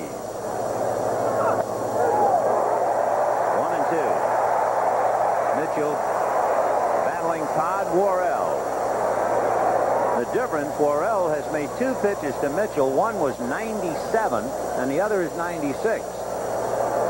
And I think with the wind to Matthews back, 87 was the highest. Off the bag at first, Rob Thompson. High fly ball to right field. Kurt Ford is there. 2 down in the 8th inning. And the batter will be Jeffrey Leonard. With a right-hander on the mound,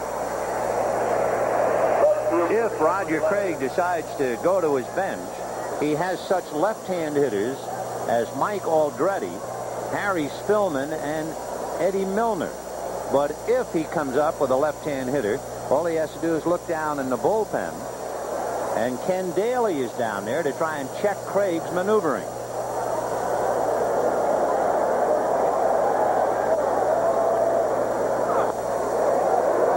Against Philadelphia recently, when Ken Daly was pitching in relief, Worrell went into right field. Daly got his man, and then they brought Worrell back in, and he finished off the game. And Herzog, in a bind for pitching, could very well do something like that tonight.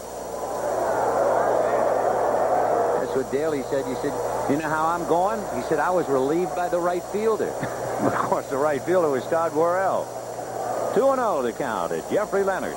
Fly to center, homered to center, fly to right.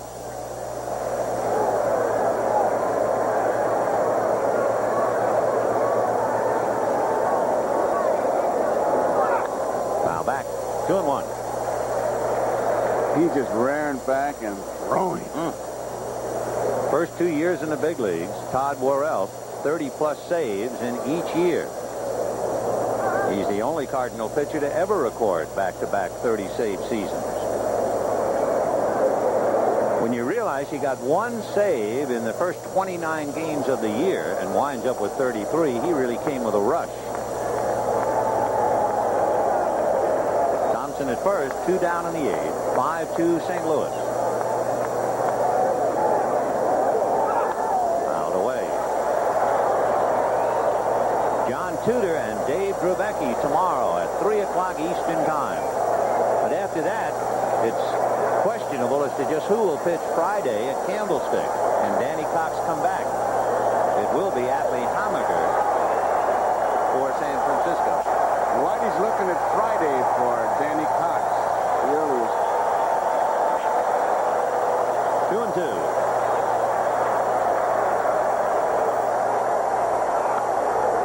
And he rolled it into right field. You talk about fighting off a good pitch. And Rob Thompson goes to third.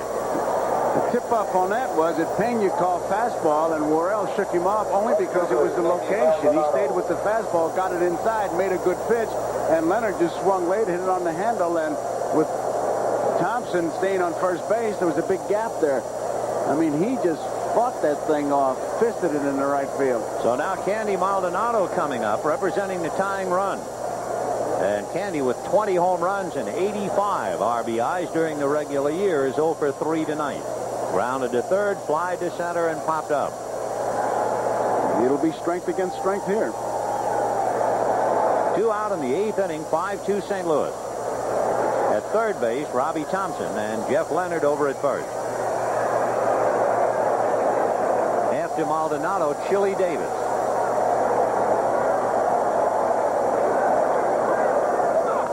Now back. 1-1.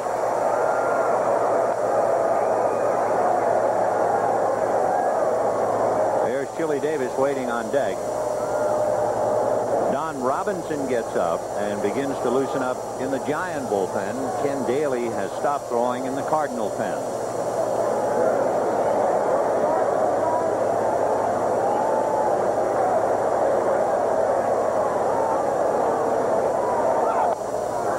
Throw to first, not in time. It's always a good play. It cuts down the lead. You may get a chance to get him at third, but it also makes your ball club look good. That's not a set play. It's just a play that if he gets it and sees Greason's ready, he'll fire it.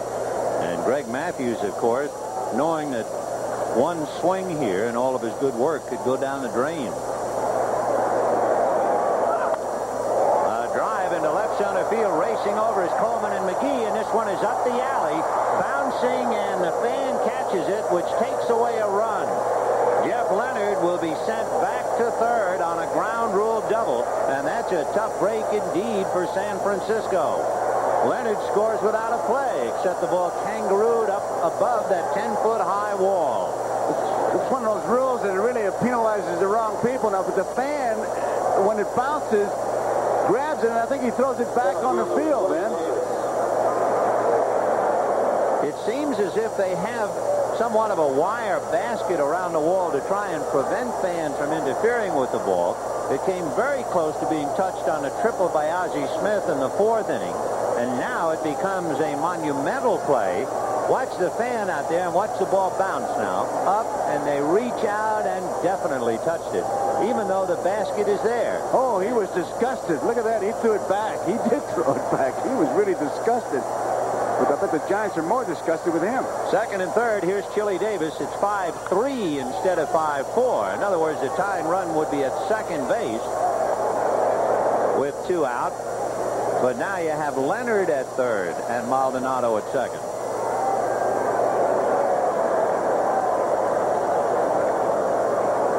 Cardinals 5, Giants 3 in the 8th. Chili Davis 0 for 3, struck out twice and grounded out. Those 3 at-bats, he was batting right-handed against left-handed Greg Matthews. 1-1.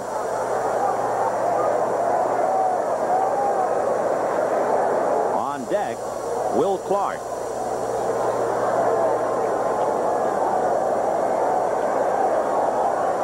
So a big at-bat for Chili Davis.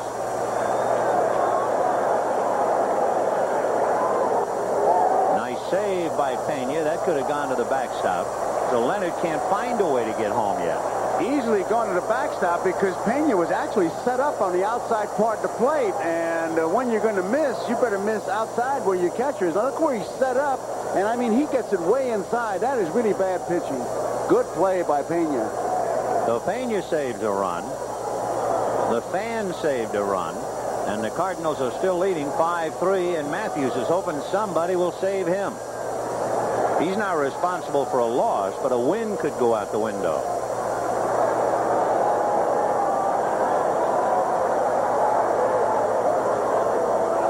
Fouled away. So deuce is wild to Chili Davis. 2 balls, 2 strikes, 2 out, 2 on, 1 in, and 2 runs separating the Cardinals and the Giants. And that was a 97-mile-an-hour hummer. I was going to say, if in 97, 96, 97, 96.6 or whatever, they all look the same after a while, Ben. You see what Matthews did, but Worrell is just rearing back and pumping.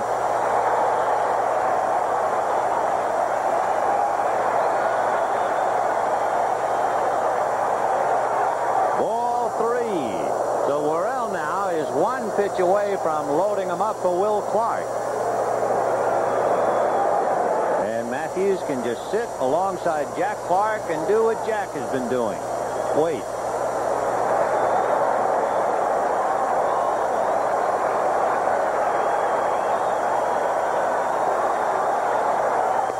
And that's ball 4 to load him up.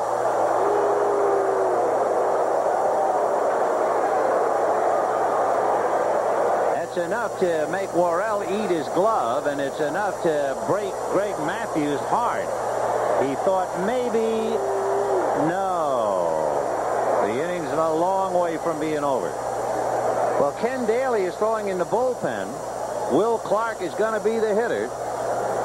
So the taking out his ace right-hander for his ace left-hander. With the bases loaded, 2 out in the 8th, 5-3 St. Louis. So Matthews still goes out where he can win. But now Ken Daly picks up for Todd Worrell, who could lose. And in this battle with the game on the line between Daly, he had the bionic arm. He had the same operation that Tommy John had. Daly will go against Will Clark. And Will Clark, the Giant first baseman, hit .320 against left-hand pitching this year. So, I mean, we're in the high-rent district now. Will Clark, Ken Daly, and the game on the line. They're playing him pretty much straight away, although he's got a big gap in left center field. And if he holds to what he said he would do against left-handers, he's trapped in the middle to the left field line. Clark is 1 for 3. 0-1. Clark was robbed of the hit by her, single grounded out. And Daly starts him with a rising fastball that was clocked at 92. Leonard at third, Maldonado at second, Davis at first, 2 out. A run taken away from the Giants as a fan went after a ball in play. 1-1. So instead of 5-4 St. Louis, it is 5-3, and Whitey's leading a charmed life, at least for the moment. And Rogers wondering when his luck's going to turn. Bob Forsch begins to throw in the Cardinal bullpen.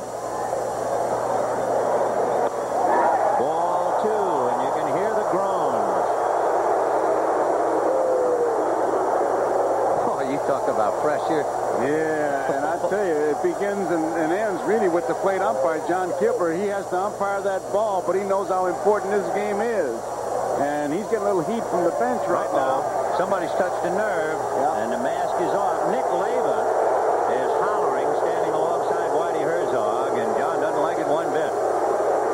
See, they're right on the brink. Get a little louder, and somebody's going to get launched. 2-1 to count to Will Clark. The bases loaded, 2 out in the 8th, 1 run in, 5-3 St. Louis.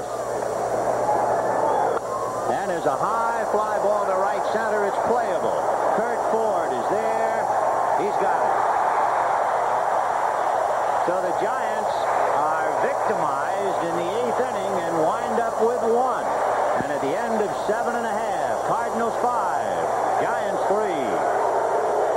See any kind of event at Busch Stadium, and amongst the 55,000, this fan has had a great deal to do with the game. By interfering with that ball, it deprived the Giants of a run and has kept it a 2-run game instead of a 1-run game. There's one of the fellas who reached over and interfered with the ball in play. Right. You work all year with your pitchers and your infielders and your outfielders, and you try to cover everything, and then a fan sticks his finger in the pie. 1 ball, now 2. 2-1. I never really could understand that rule, though, because it's a home park, and it punishes the visiting team. Yeah, and half. Ball 3.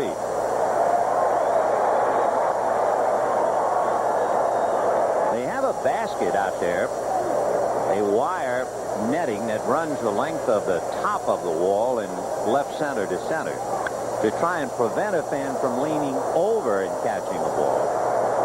But as we have seen, Garrell got him. Penelon caught looking. It's the second time he's gone down on strikes.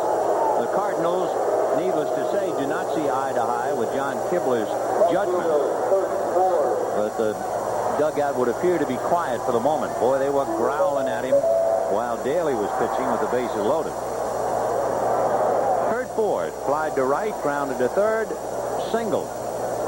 It was his single to right field that confused Willie McGee and irritated Nick Leyva. Bad hop, and Clark stays with it and flips to Garrell. You talk about big league reflexes. Wow. Boy, I remember remember Frank Crosetti, the great Yankee coach, always saying, hey, anybody can feel the good hop. Show me the guy who come up with the bad hop. You're going to see it right here. He saves a two-base hit. Look at there. What reflexes. And boy, that thing was ripped. So 2 down in the 8th inning. By the way, if you're not keeping score and you wonder about the Giants, Bob Brenly, Jose Uribe, and Garrett Spot. And since you have left-hander Daly on the mound, that would seem to neutralize Spillman, Milner, and Aldrete, and mean that Melvin and the rookie Williams are the right-hand hitters available. Now back. Pena has singled and scored, walked and fouled out. He fouled out in a tough spot in the 6th inning with the bases loaded, only to get off the hook when Matthews came up and hit the little breaking ball into center field for a base hit and a couple of RBIs. 0-2.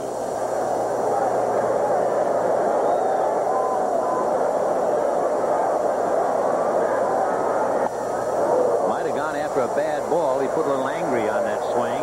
Down he goes, and at the end of 8, the Cardinals 5, the Giants 3. Permitted in any form without the express written consent of Major League Baseball.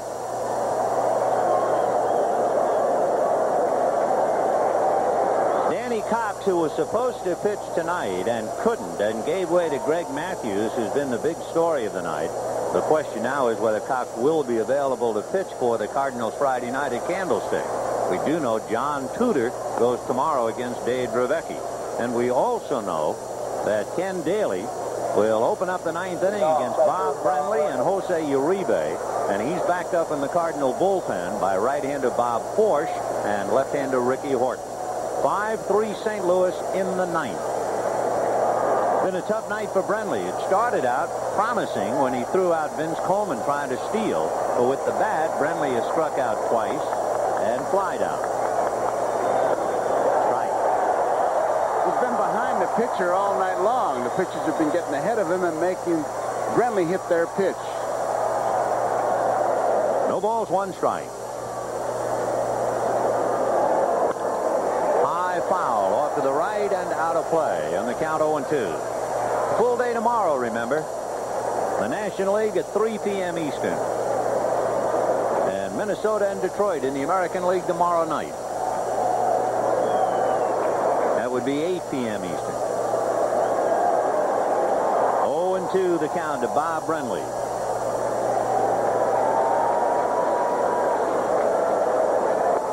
Got him for the 3rd time tonight. So Bob Brenly is caught looking one away in the 9th inning. And that look tells it all.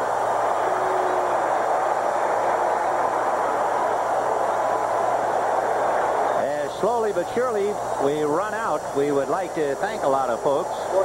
Executive producer of NBC Sports, Michael Weissman.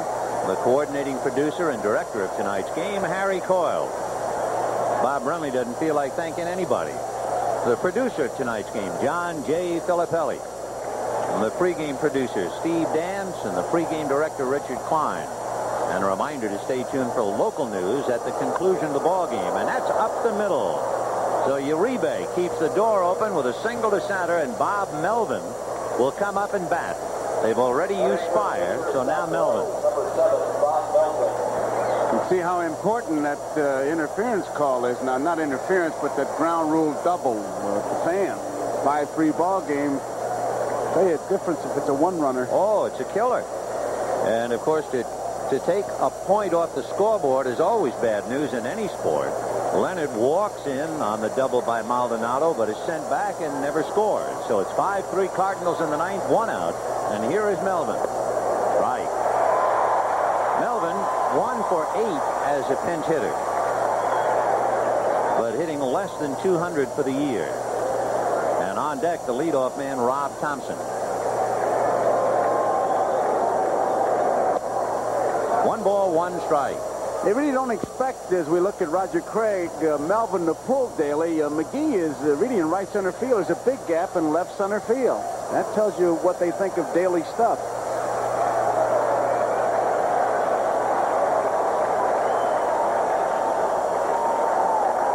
Ground ball hard to short. Ozzie Smith to Tommy Hurt to Greason. Dug it out.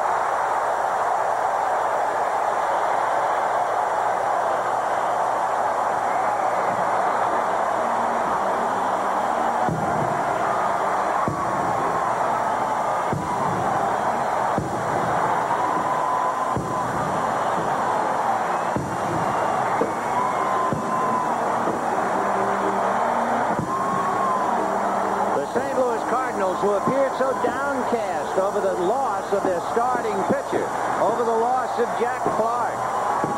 And the Giants, who had to come in here feeling confident, and it is the Cardinals. 5 runs, 10 hits, and 1 error.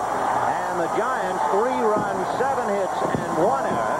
And somewhere in left center field, there is a fan who had a great deal to do with the outcome of the ball game. Tonight's NBC Miller Lite Player of the Game has to.